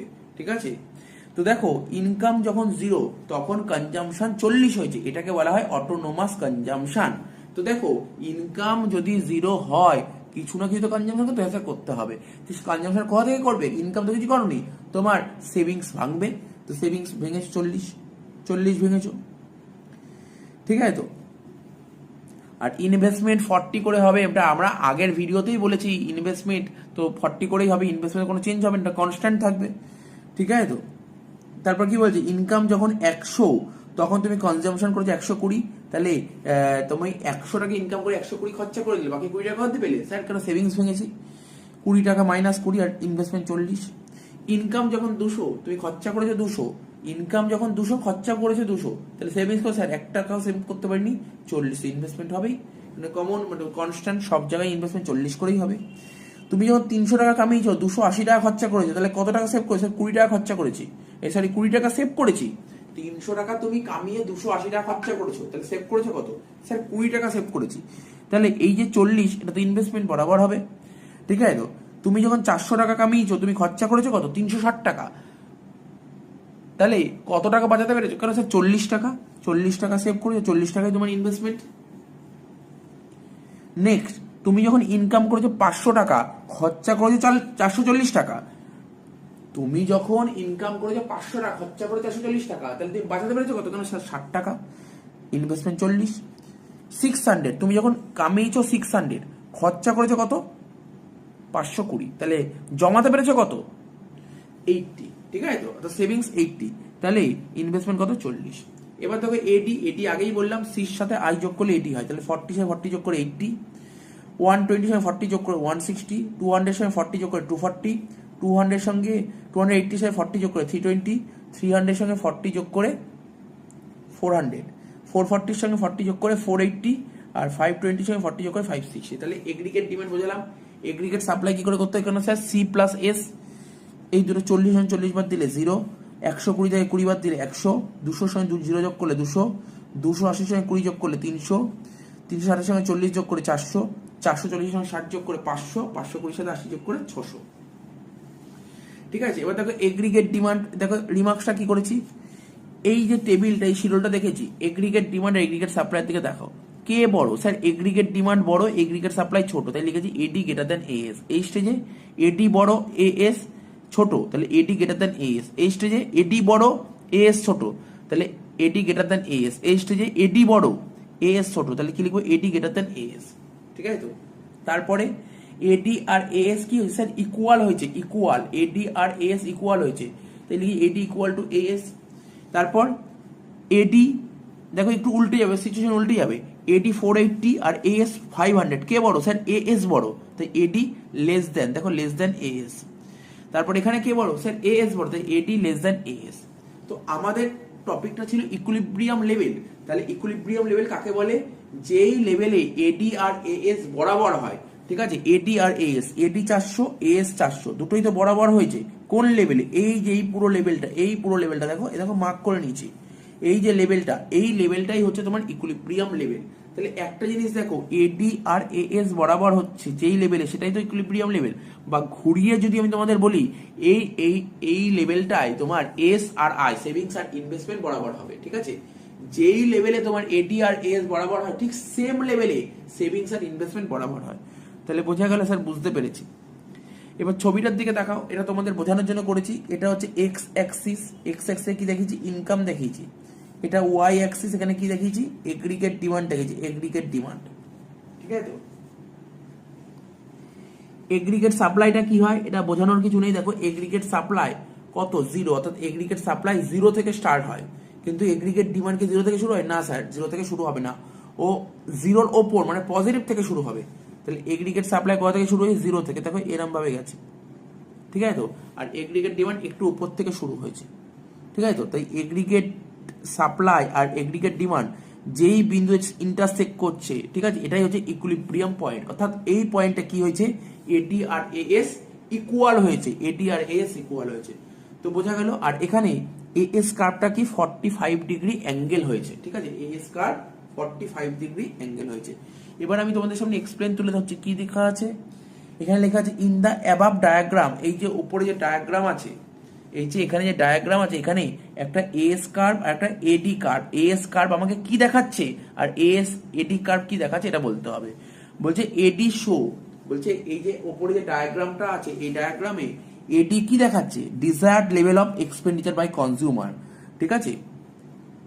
বলছে এডি দেখাচ্ছে, কি দেখাচ্ছে? অর্থাৎ কনজিউমার কত, মানে পাতি কথা যদি বলতে চাও, এই কার্ভ থেকে মানে এই ছবিটা থেকে এডি কি রিপ্রেজেন্ট করছে বা এডি কি বলতে চাইছে? এডি এটাই বলতে চাইছে যে মানে কনজিউমাররা কতটা ডিমান্ড করছে। আর এএসও, ঠিক আছে, এএস কি দেখাচ্ছে? The total output. দেখো এএস কোথায়? এই দেখো এএস, এই দেখো এএস।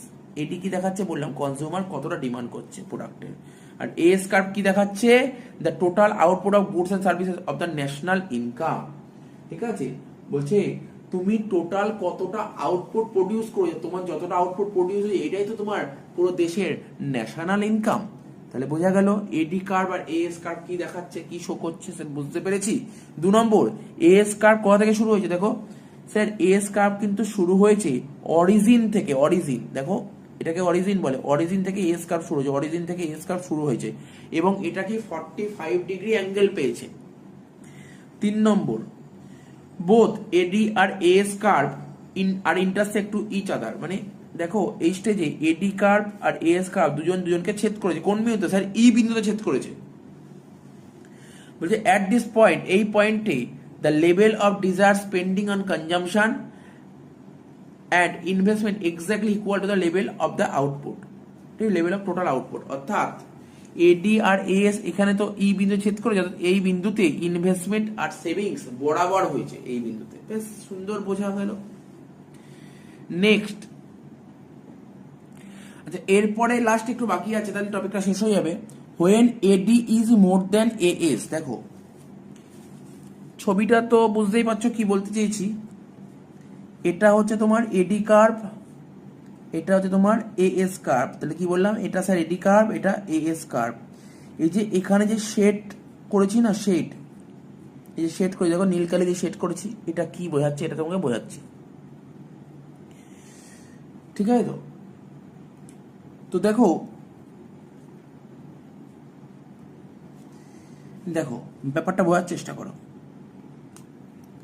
এটা কি কার্ভ, এটা এএস কার্ভ, হ্যাঁ না, কি বোঝার চেষ্টা করো, এটা এএস কার্ভ, হ্যাঁ স্যার এটা এএস কার্ভ। এটা কি কার্ভ স্যার, এটা এডি কার্ভ। ঠিক আছে তো, কে বড় এই দুটোর মধ্যে, কে বড়? যদি এখানটা যদি দেখি, এটা হচ্ছে তোমার এএস কার্ভ আর এটা হচ্ছে তোমার এডি কার্ভ। তাহলে এই বিন্দুতে যদি আমরা ভাবি, তাহলে কি হচ্ছে, এখানে এএসটা কি হবে, এখানে এএস আছে, এখানে এডি আছে, তার মানে কি এডির তুলনায় এএসটা অনেক ছোট। আবার যদি আমি এখানেও যদি ভাবি, এখানটাও যদি ভাবি, তাহলে এখানে কি হচ্ছে, এই বিন্দুতে যদি ভাবি, তো দেখো জাস্ট ফোনটা চলে এসেছিল, তো আবার বলছি, এটা হচ্ছে তোমার এএস কার্ভ আর এটা হচ্ছে তোমার এডি কার্ভ। ঠিক আছে, যদি আমরা এখানে দাঁড়িয়ে যদি এটা যদি দেখি, এখানে কি হচ্ছে, এখানে কি হচ্ছে দেখো, দেখে তোমরা বুঝতে পারছো না, দেখো এএস কার্ভটা ছোট কিন্তু এডি কার্ভটা বড়। ঠিক আছে, এএস কার্ভটা ছোট, দেখো এটা হচ্ছে তোমার এডি কার্ভ, এডি কার্ভের নিচ থেকে গেছে এএস কার্ভ, তার মানে বলতে পারি না এএস কার্ভটা ছোট, এই পোর্শনে কি হচ্ছে, এএসটা ছোট কিন্তু এডিটা বড়। অর্থাৎ বলতে পারি এখানে ডিমান্ড বেশি, তাই আমরা লিখেছি এডি গ্রেটার দেন এএস, মানে এএস এর তুলনায় এডি বেশি। অর্থাৎ কি বলতে পারি আমরা, এডি মানে কি, বায়ার। ঠিক আছে, এডি মানে এখানে কি বোঝাতে হয় যে বায়ার ডিমান্ড প্রচুর করছে, এই পোর্শনে বায়ার প্রচুর ডিমান্ড করছে। ঠিক আছে, মার্কেটে সেলার ততটা জিনিস প্রোডাকশন করতে পারছে না, মানে মার্কেটে যারা সেলার, ঠিক আছে, ওরা অতটা প্রোডাকশন করতে পারছে না, ফলে যতটা স্টক প্রডিউস হচ্ছে তাড়াতাড়ি সেই স্টক সোল্ড হয়ে যাচ্ছে। ঠিক আছে, ফলে যতটা স্টক প্রডিউস হচ্ছে তাড়াতাড়ি সেই স্টকটা বেরিয়ে যাচ্ছে, আর যা প্রোডাক্ট বানাবো সাথে সাথে সোল্ড হয়ে যাচ্ছে, কেননা লোকে প্রচুর ডিমান্ড করছে। যখন তাড়াতাড়ি সোল্ড হয়ে যাচ্ছে তখন প্রডিউসারের কাছে যে স্টক পড়ে আছে সেটা কম আছে, আর যখন প্রডিউসারের কাছে স্টক কম থাকে তখন প্রডিউসার প্রোডাকশন করা শুরু করে দেয়। তাহলে কি বললাম বুঝতে পারলে তো, মানে এই যে এই পোর্শনটার কথা যদি বলি, এখানে কি হচ্ছে তোমার, এখানে বায়ার প্রচুর ডিমান্ড করছে। ডিমান্ড কেন বেশি, কারণ বায়ার প্রচুর ডিমান্ড করছে। বায়ার যেমন ডিমান্ড করছে, প্রডিউসার তো সেইভাবে কোনো প্রোডাক্ট তৈরিই করতে পারছে না। ঠিক আছে, অর্থাৎ মার্কেটে যে সমস্ত সেলার আছে, ঠিক আছে, ওরা অতটা জিনিস প্রোডাকশন করতেই পারছে না। ঠিক আছে তো, ফলে যতটা স্টক প্রডিউস হচ্ছে সাথে সাথে মালটা বেরিয়ে যাচ্ছে, মানে সোল্ড হয়ে যাচ্ছে। যা প্রোডাক্ট বানাবো সাথে সাথে সেটা সোল্ড হয়ে যাচ্ছে। ধরো আজকে কিছু প্রোডাক্ট বানানো, সাথে সাথে সোল্ড হয়ে গেল। আর কেননা লোকে তো প্রচুর ডিমান্ড করছে, কেন কি কারণে সাথে সাথে সোল্ড হয়ে যাচ্ছে, আরে লোকে প্রচুর ডিমান্ড করছে, যেই 2-5টা মাল বানানো হলো সঙ্গে সঙ্গে মাল বেচা হয়ে গেল। ঠিক আছে, আর যখন তাড়াতাড়ি সোল্ড হয়ে যাচ্ছে তখন প্রডিউসারের কাছে স্টক পড়ে আছে। ঠিক আছে, যখন তাড়াতাড়ি মালটা সোল্ড হয়ে তখন প্রডিউসারের কাছে যে মালটা পড়ে আছে, ঠিক আছে, সেটা কম আছে। আর যখন প্রডিউসারের কাছে কম স্টক থাকে না, ঠিক আছে, দেখো স্টক তো কম আছে, আর প্রডিউসারের যখন স্টক কম থাকে তখন ও প্রোডাকশনটা বাড়ানোর চেষ্টা করবে। এটাই তো বলেছে। দেখো এখানে এটাই লেখা আছে when AD is more than AS, অর্থাৎ before equilibrium. Sir before equilibrium, দেখো ইকুইলিব্রিয়াম এখানে ইকুইলিব্রিয়ামের আগের পোর্শন। তো বলছে this point is called excess demand, এই পয়েন্টটাকে আমরা বলতে পারি এক্সেস ডিমান্ড। ঠিক আছে, it means that consumer and firm together would be buying, consumer আর ফার্ম টুগেদার মানে একসাথে would be buying more goods than firm are willing to produce. ঠিক আছে, তো দেখো সিচুয়েশনটা কি বলছে, এই সিচুয়েশনে মানে ইকুইলিব্রিয়ামের আগে ডিমান্ড মানে কনজিউমারদের ডিমান্ড প্রচুর, যা সাপ্লাই মার্কেট আছে প্রচুর ডিমান্ড করছে, আর যত ডিমান্ড বেশি হবে তাহলে ইনভেন্টারি ফল হবে, আর ইনভেন্টারি ফল হলে তাহলে কি করতে হয়, প্রডিউসারকে বলবো যে ভাই তুমি প্রোডাকশন করো, আরো প্রোডাকশন করো, এটাই বলেছে। তো যে এই পয়েন্টটাকেই বলা হয় হচ্ছে তোমার excess demand. It means that consumer আর firm together would be buying, তাহলে কারা কারা একসাথে কিনবে, কনজিউমার আর ফার্ম একসাথে মাল কিনবে। ঠিক আছে, বেশি বেশি করে মাল কিনবে। ঠিক আছে, আর বেশি বেশি করে মাল কিনতে গেলে কি করতে হবে, তোমাকে প্রডিউস করতে হবে, এটাই বলেছে।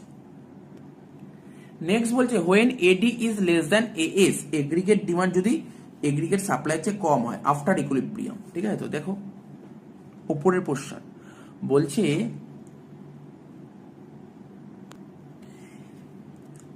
দেখো এই যে এই পোর্শনটা, এই শেডেড পোর্শনটা কি করা হয়েছে, এই পোর্শনে কে বেশি, সাপ্লাই বেশি। দেখো সাপ্লাই কাপটা উপরে চলে গেছে আর ডিমান্ড কাপটা নিচে চলে গেছে, অর্থাৎ এই পোর্শনে কে বেশি, স্যার সাপ্লাই বেশি, এগ্রিগেট ডিমান্ড কম, মানে এগ্রিগেটের ডিমান্ডের তুলনায় সাপ্লাইটা বেশি। এখানে কি রিপ্রেজেন্ট করছে, বলছে এখানে লোক ডিমান্ড কম করছে কিন্তু সাপ্লাই প্রচুর আছে, প্রচুর মাল আছে, প্রচুর মাল স্টক করা আছে, কিন্তু লোকের ডিমান্ডই নেই। লোক ডিমান্ড কম করছে আর আমাদের কাছে এত প্রোডাকশন করা আছে যে কেনার মতন লোকই নেই। অর্থাৎ এই পোর্শনে কি হচ্ছে, এই পোর্শনে তোমার এগ্রিগেট ডিমান্ড কম, এগ্রিগেট সাপ্লাই বেশি। ঠিক আছে, তো আর সাপ্লাই বেশি মানে কি হচ্ছে, তোমার সেখানে তোমার স্টক বেড়ে যাচ্ছে। আরে সাপ্লাই বেশি অর্থাৎ আমার দোকানে কেউ মাল কিনতেই আসছে না, তো মাল কিনতে না আসলে কি স্টক আস্তে আস্তে বাড়বে, আর স্টক যদি বেড়ে যায় তুমি প্রোডাকশন করে কি হবে ভাই, প্রোডাকশন কমাতে হবে। ঠিক আছে, তো যখন তোমার স্টকগুলো বেচা হয় তুমি আবার প্রোডাকশন করবে। তাই এখানে বলেছে when AD is less than S, এটা হচ্ছে আফটার ইকুইলিব্রিয়াম মানে ইকুইলিব্রিয়ামের পরে, ওটা ছিল ইকুইলিব্রিয়ামের আগের, ইকুইলিব্রিয়ামের পরে। This point is called excess supply, এটাকে বলা হয় excess supply. It means that consumer and firm together would be buying less goods, আগেরটা ছিল কনজিউমার বাইং একসাথে বেশি গুডস কিনবে, এখানে কম গুডস কিনবে। ঠিক আছে, firm are will to produce. তাহলে দেখো এডি লেস দ্যান এস করা আছে, প্ল্যান ইনভেন্টারি রাইজ, তাহলে এই সিচুয়েশন যখন ক্রিয়েট হবে তখন ইনভেন্টারিটা কি হবে, বেড়ে যাবে, আর ইনভেন্টারি বেড়ে যাবে মানে হচ্ছে তোমার প্রডিউসার প্রোডাকশনটা কমিয়ে দেবে। আশা করি এই পয়েন্টটা তোমাদের বোঝাতে পারলাম। ঠিক আছে, তো এই পয়েন্টটা তোমাদের মাথায় বোধগম্য হলো। তো সুতরাং তোমাদের যদি পরীক্ষায় যদি আসে ইকুইলিব্রিয়াম লেভেল, কেইনস যে বলেছিল দুটো মডেল, একটা এডি এএস অ্যাপ্রোচ ছিল আর একটা এসআই অ্যাপ্রোচ ছিল। এখনো পর্যন্ত এডি এএস অ্যাপ্রোচ বোঝালাম, এরপরে আমরা এসআই অ্যাপ্রোচটা বোঝাবো। ঠিক আছে, হ্যাঁ পরীক্ষা যদি আসে যে কোনো একটা অ্যাপ্রোচ লিখলেই হবে, দুটো অ্যাপ্রোচ লেখার দরকার নেই। ঠিক আছে, একটা অ্যাপ্রোচ বোঝালাম, এরপরে আমরা এসআই অ্যাপ্রোচটা বোঝাবো। যেখানে প্ল্যান সেভিং আর প্ল্যান ইনভেস্টমেন্ট ইকুয়াল হয়, তার মানে তোমাকে যদি এসআই অ্যাপ্রোচ মানে সেভিং ইনভেস্টমেন্ট অ্যাপ্রোচ বলে, তাহলে তুমি কি বলবে, অ্যাকর্ডিং টু দিস অ্যাপ্রোচ, এই অ্যাপ্রোচে কি বলা হয়েছে, ইকুইলিব্রিয়াম লেভেল অফ ইনকাম, মানে সেই পয়েন্টেই বা সেই লেভেল অফ ইনকামে ইকুইলিব্রিয়াম পৌঁছবে যেই লেভেলে প্ল্যান্ড ইনভেস্টমেন্ট আর প্ল্যান্ড সেভিং বরাবর হয়। তাই লিখেছি when planned saving is equal to planned investment। বোঝা গেল? এবার শিডিউলটা ভালো করে দেখো, শিডিউল একদম খুব সুন্দরভাবে বোঝার চেষ্টা করবে, আর না বোঝার কিছু নেই, আগেই বলেছি। শিডিউল ওয়াই মানে কি ইনকাম, সি মানে কি স্যার কনজাম্পশন, এস মানে কি সেভিংস, আই মানে কি ইনভেস্টমেন্ট, আর রিমার্কস। তো দেখো জিরো, যখন তোমার জিরো লেভেল অফ ইনকাম যখন তোমার জিরো, তখন তোমার কনজাম্পশন 40। বহুবার বলেছি, কতবার বলবো, ইনকাম যখন তুমি কিছুই করছো না তখন কনজাম্পশন হবে কি হবে না? হ্যাঁ স্যার, ইনকাম ধরো না, তুমি এখন স্টুডেন্ট, তুমি ভাবো তুমি পড়ছো এখন স্টুডেন্ট, তুমি তো কোনো ইনকাম করতে পারছো না, তোমার পেছনে কি তোমার খরচাপাতি হচ্ছে কি হচ্ছে না? হ্যাঁ স্যার হচ্ছে, তো হচ্ছে, অর্থাৎ তুমি 1 টাকাও যখন ইনকাম করবে না তখন তোমার কিছু না কিছু তো খরচা করতেই হবে, এটাই তো কনজাম্পশন। কোথা দিয়ে খরচা করছো তোমরা? এই টাকাটা খরচা করছো কোথা দিয়ে? আরে সেভিংস ভেঙে খরচা করতে হচ্ছে, তাই না? তাই এই পোর্শনটাকে যে -40 বলে, এটাকে কি বলতে পারি? ডিসসেভিংস। আরে সেভিংস ভাঙাকেই তো ডিসসেভিংস বলে, ঠিক আছে?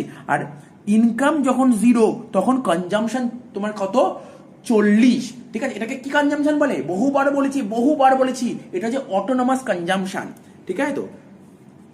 আর ইনভেস্টমেন্ট 40, ঠিক আছে। ইনভেস্টমেন্ট 40, দেখো তুমি যদি ভালো করে দেখো ইনভেস্টমেন্টটা দেখো সব সময় কি আছে, ইকুয়াল আছে না, সব করে ইনভেস্টমেন্ট কনস্ট্যান্ট আছে, এটাকেই বলা হয় কি অটোনোমাস ইনভেস্টমেন্ট। একই রকম ভাবে যদি বলি ইনকাম যখন 100 টাকা তখন তোমার খরচা করছে 120 টাকা, তাহলে 20 টাকা কি করছো, 100 টাকা ইনকাম করে তুমি 120 টাকা খরচা করলে, তাহলে তুমি কি সেভ করতে পারি না, স্যার সেভ করতে পারিনি, আবার সেভিংস ভাঙতে হয়েছে 20 টাকা, তাই তো।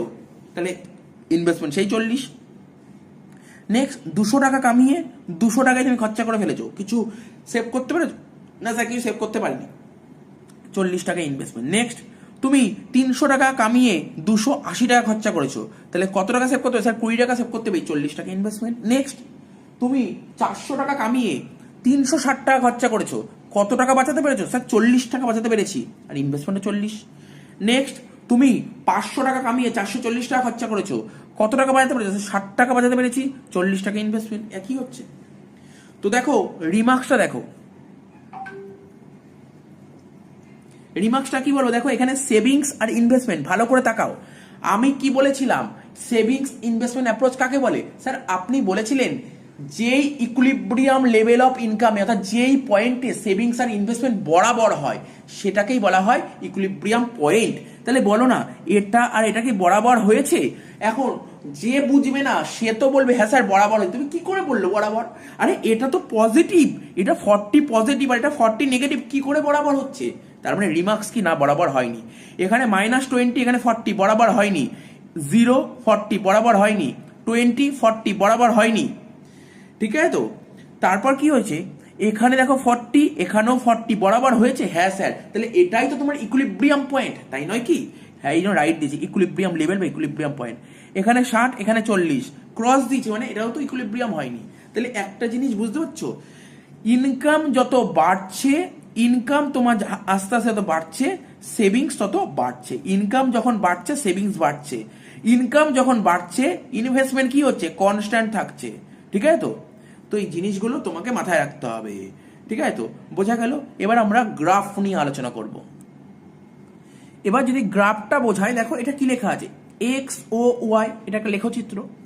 এ দেখো এই যে এখান থেকে যে কার্ভটা গেছে, তাই না, এই যে এই কার্ভটা গেছে, এই যে এই রেখাটা গেছে কার্ভ, এটা কি, এটা হচ্ছে এএস, ঠিক আছে, এটা এএস মানে এগ্রিগেট সাপ্লাই, আর এটাকে তো আমরা বলি ওয়াই মানে ন্যাশনাল ইনকাম, ঠিক আছে। তো এটা কোথা থেকে শুরু হয়েছে, মূল বিন্দু থেকে, অর্থাৎ 0 থেকে শুরু হয়েছে, আর এটা কত ডিগ্রি অ্যাঙ্গেল হচ্ছে 45 ডিগ্রি অ্যাঙ্গেল। তাহলে এএসটা বুঝতে পারলে, হ্যাঁ স্যার বুঝতে পারলাম, এএস কার্ভটা মূল বিন্দু থেকে শুরু হচ্ছে, আরে আগেরটাতেই বোঝালাম না এডি এএস অ্যাপ্রোচ।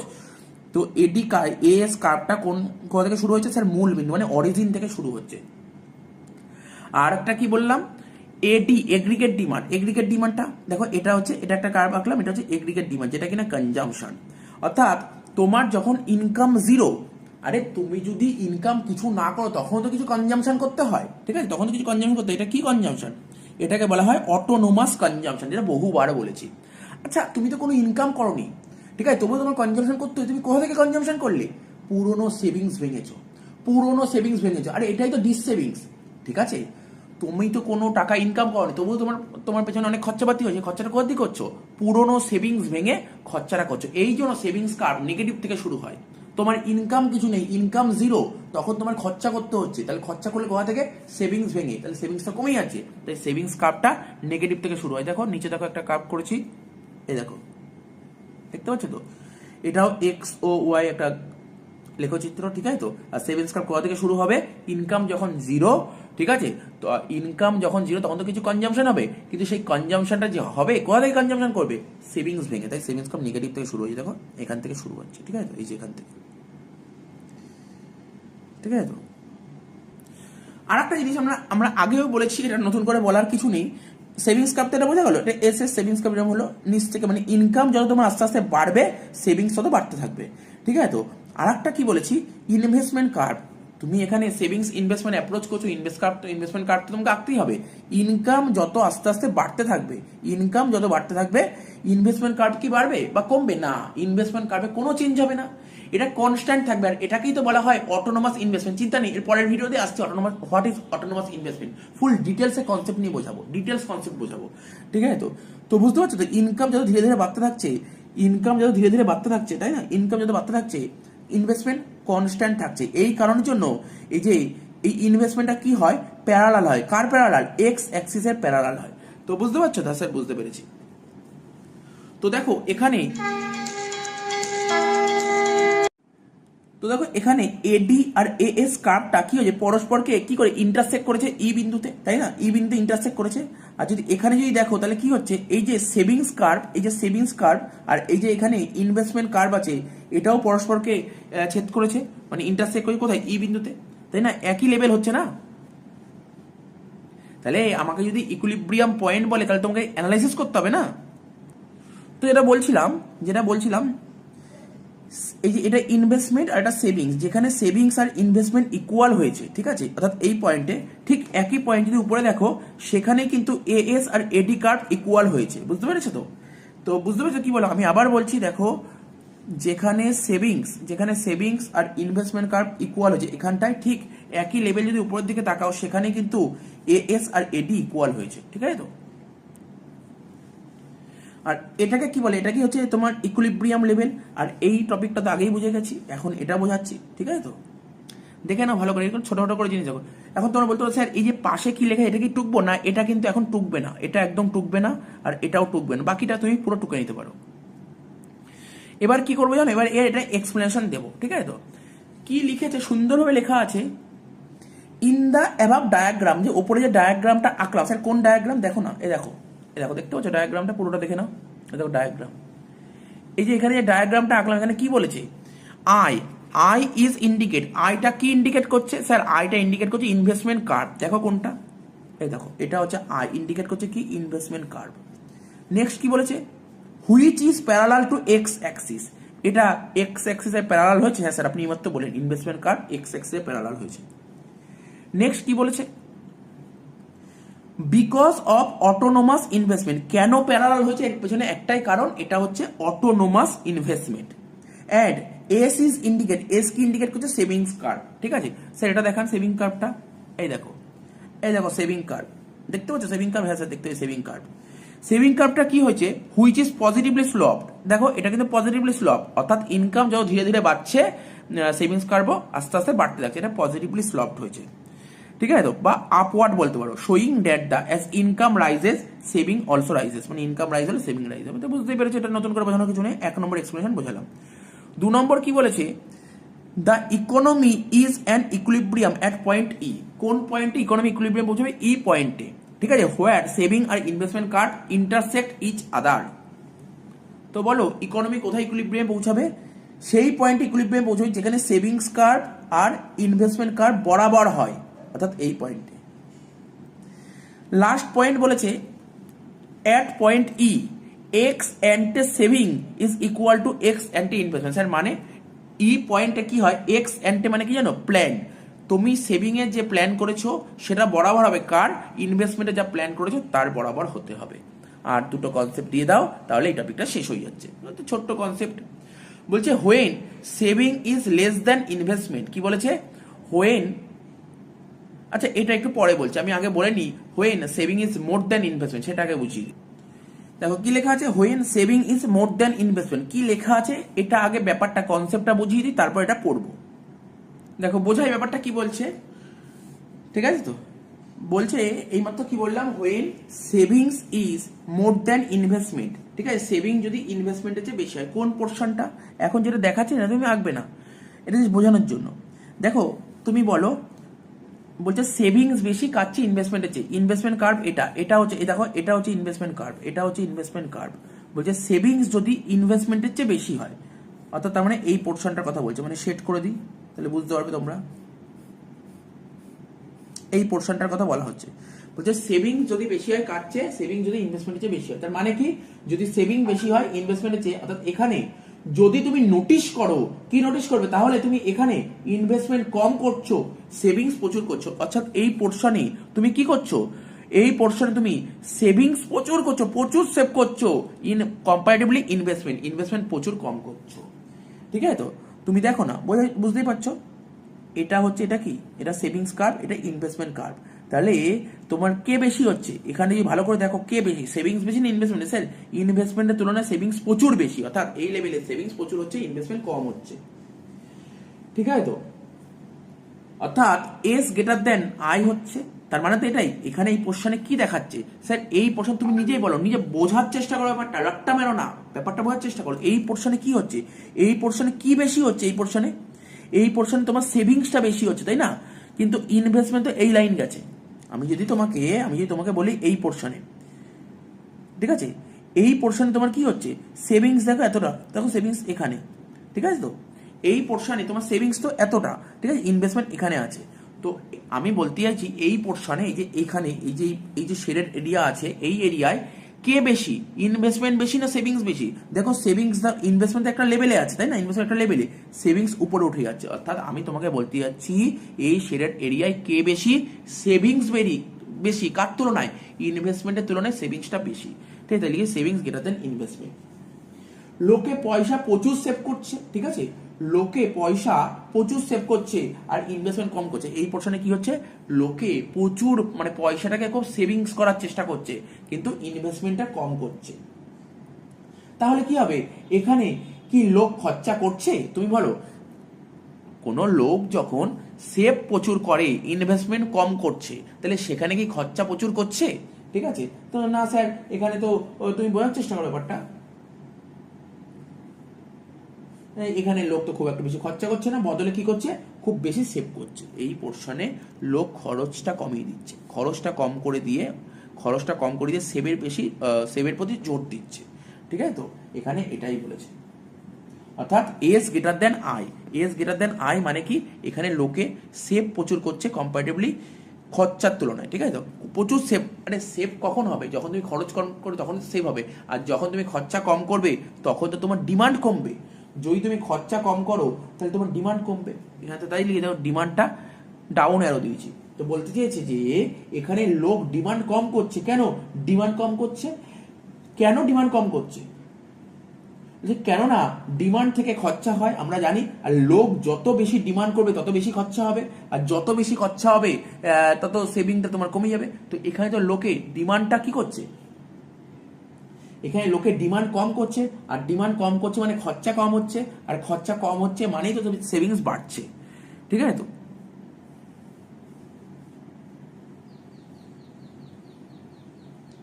তাহলে বোঝা গেল, ডিমান্ড কম করছে মানে কি হচ্ছে, ডিমান্ড কম করছে মানে তোমার সেভিংটা বাড়ছে, আর সেভিং যদি বাড়ে তাহলে লোকে এই অত বেশি কেনাকাটি করবে না, তাহলে প্রোডাকশনের যে স্টকটা, ঠিক আছে, স্টকটা কি হয়, স্টক বেড়ে যাবে, স্টক যদি বেড়ে যায় তাহলে প্রোডাকশন কমে যাবে।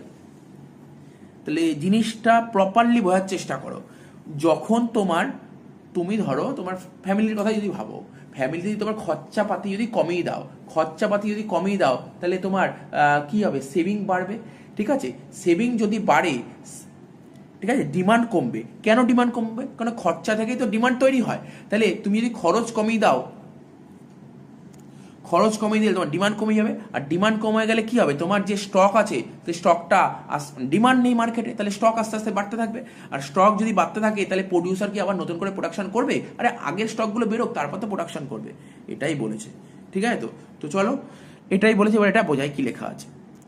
এখানে বলেছে if plan saving is more than planned investment. ঠিক আছে, plan saving is more than planned investment, মানে প্ল্যান্ড ইনভেস্টের তুলনায় যদি প্ল্যান সেভিংটা বেশি হয়, ইট means that household are not consuming as much as farm is expected them two. তাই লিখেছি savings যদি বড় হয়, ইনভেস্টমেন্টের তুলনায় যদি তোমার সেভিংটা বেশি হয়, তখন কি হয়, কনজামশন ফল করছে, মানে ডিমান্ড।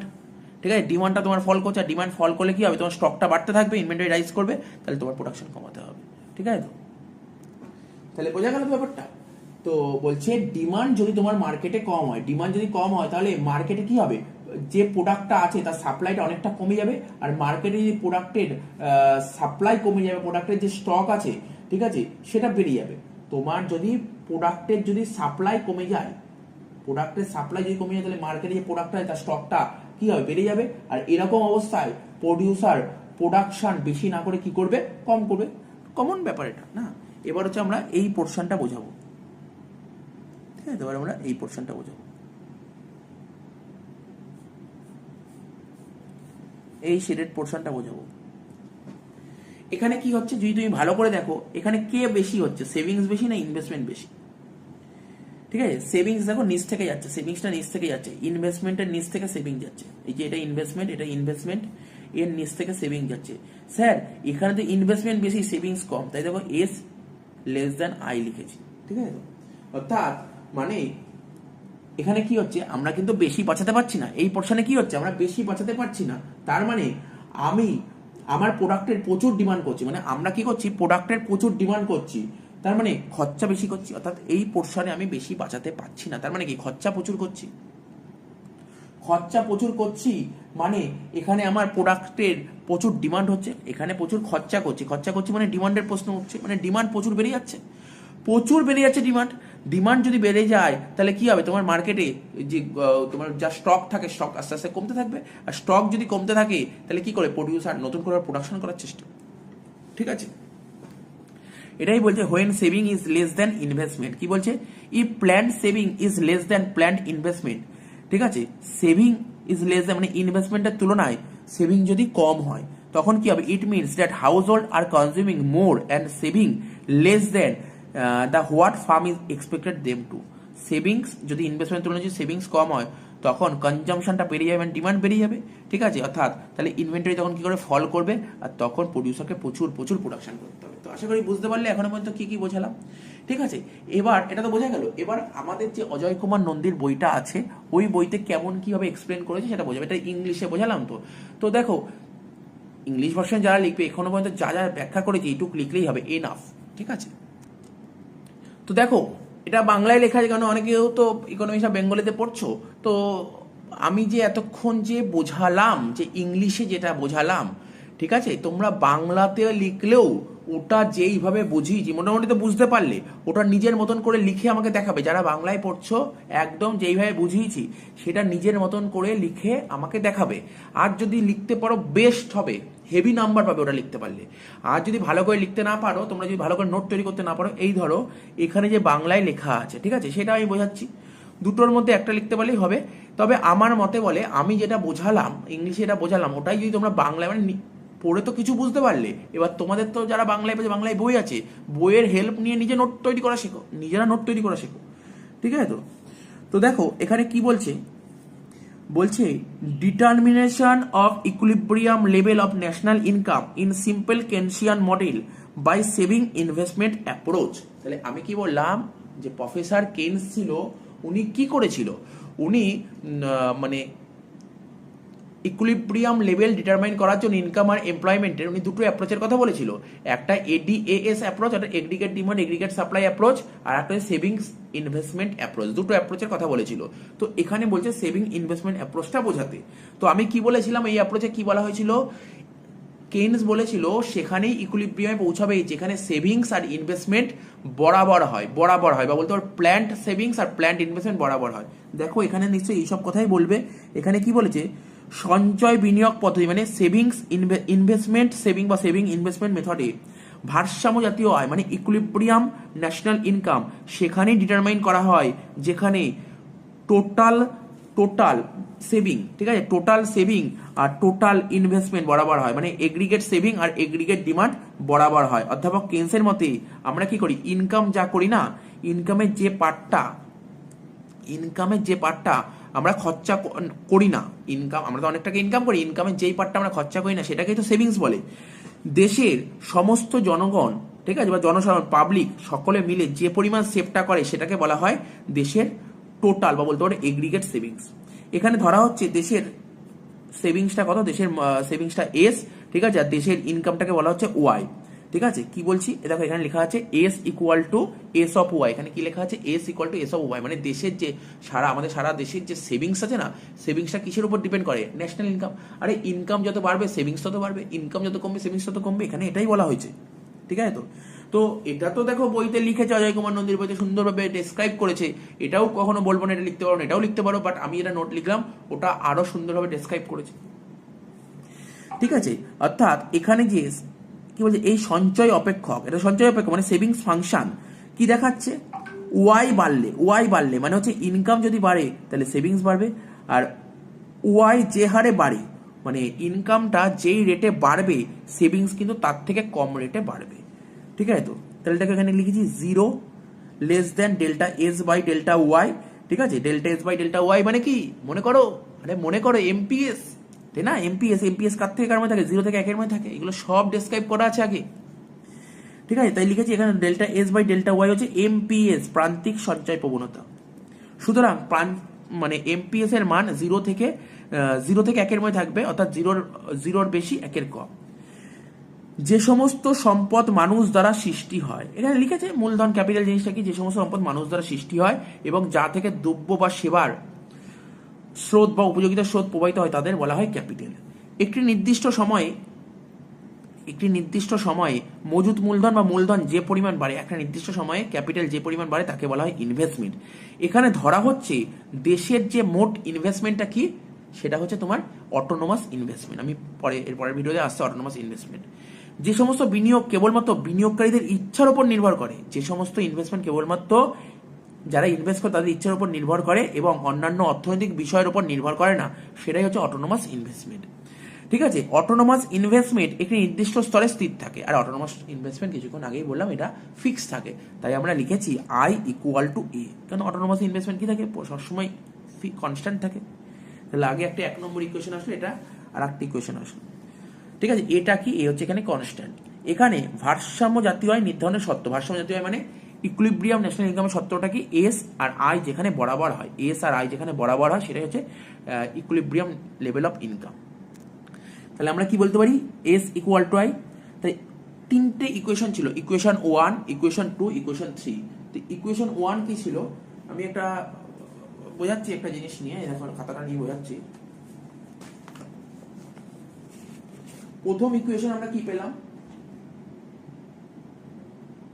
আমরা ফার্স্ট ইকুয়েশনটা তোমার পেয়ে গেছি। দেখো ফার্স্ট ইকুয়েশনটা পেয়েছি S equal to S of Y, এটা একটা ইকুয়েশন পেয়েছি। 2 নম্বর ইকুয়েশন কি পেলাম, 2 নম্বর ইকুয়েশন পেলাম আই ইকুয়াল টু এ।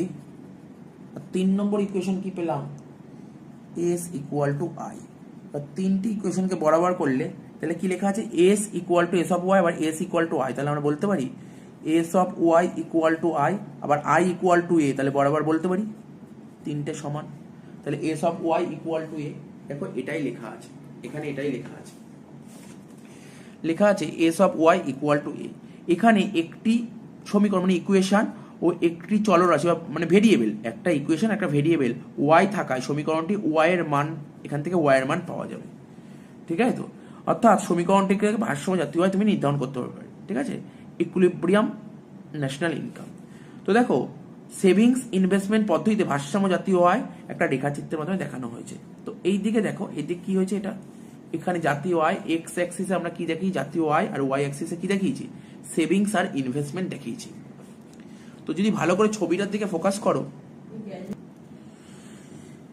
যেটা বললাম এটা হচ্ছে অনুভূমিক অক্ষ, এটা হচ্ছে উলম্ব অক্ষ। অনুভূমিক অক্ষে আমরা কি দেখিয়েছি, ন্যাশনাল ইনকাম, আর উলম্ব অক্ষে কি দেখিয়েছি, তোমার সেভিংস আর ইনভেস্টমেন্ট।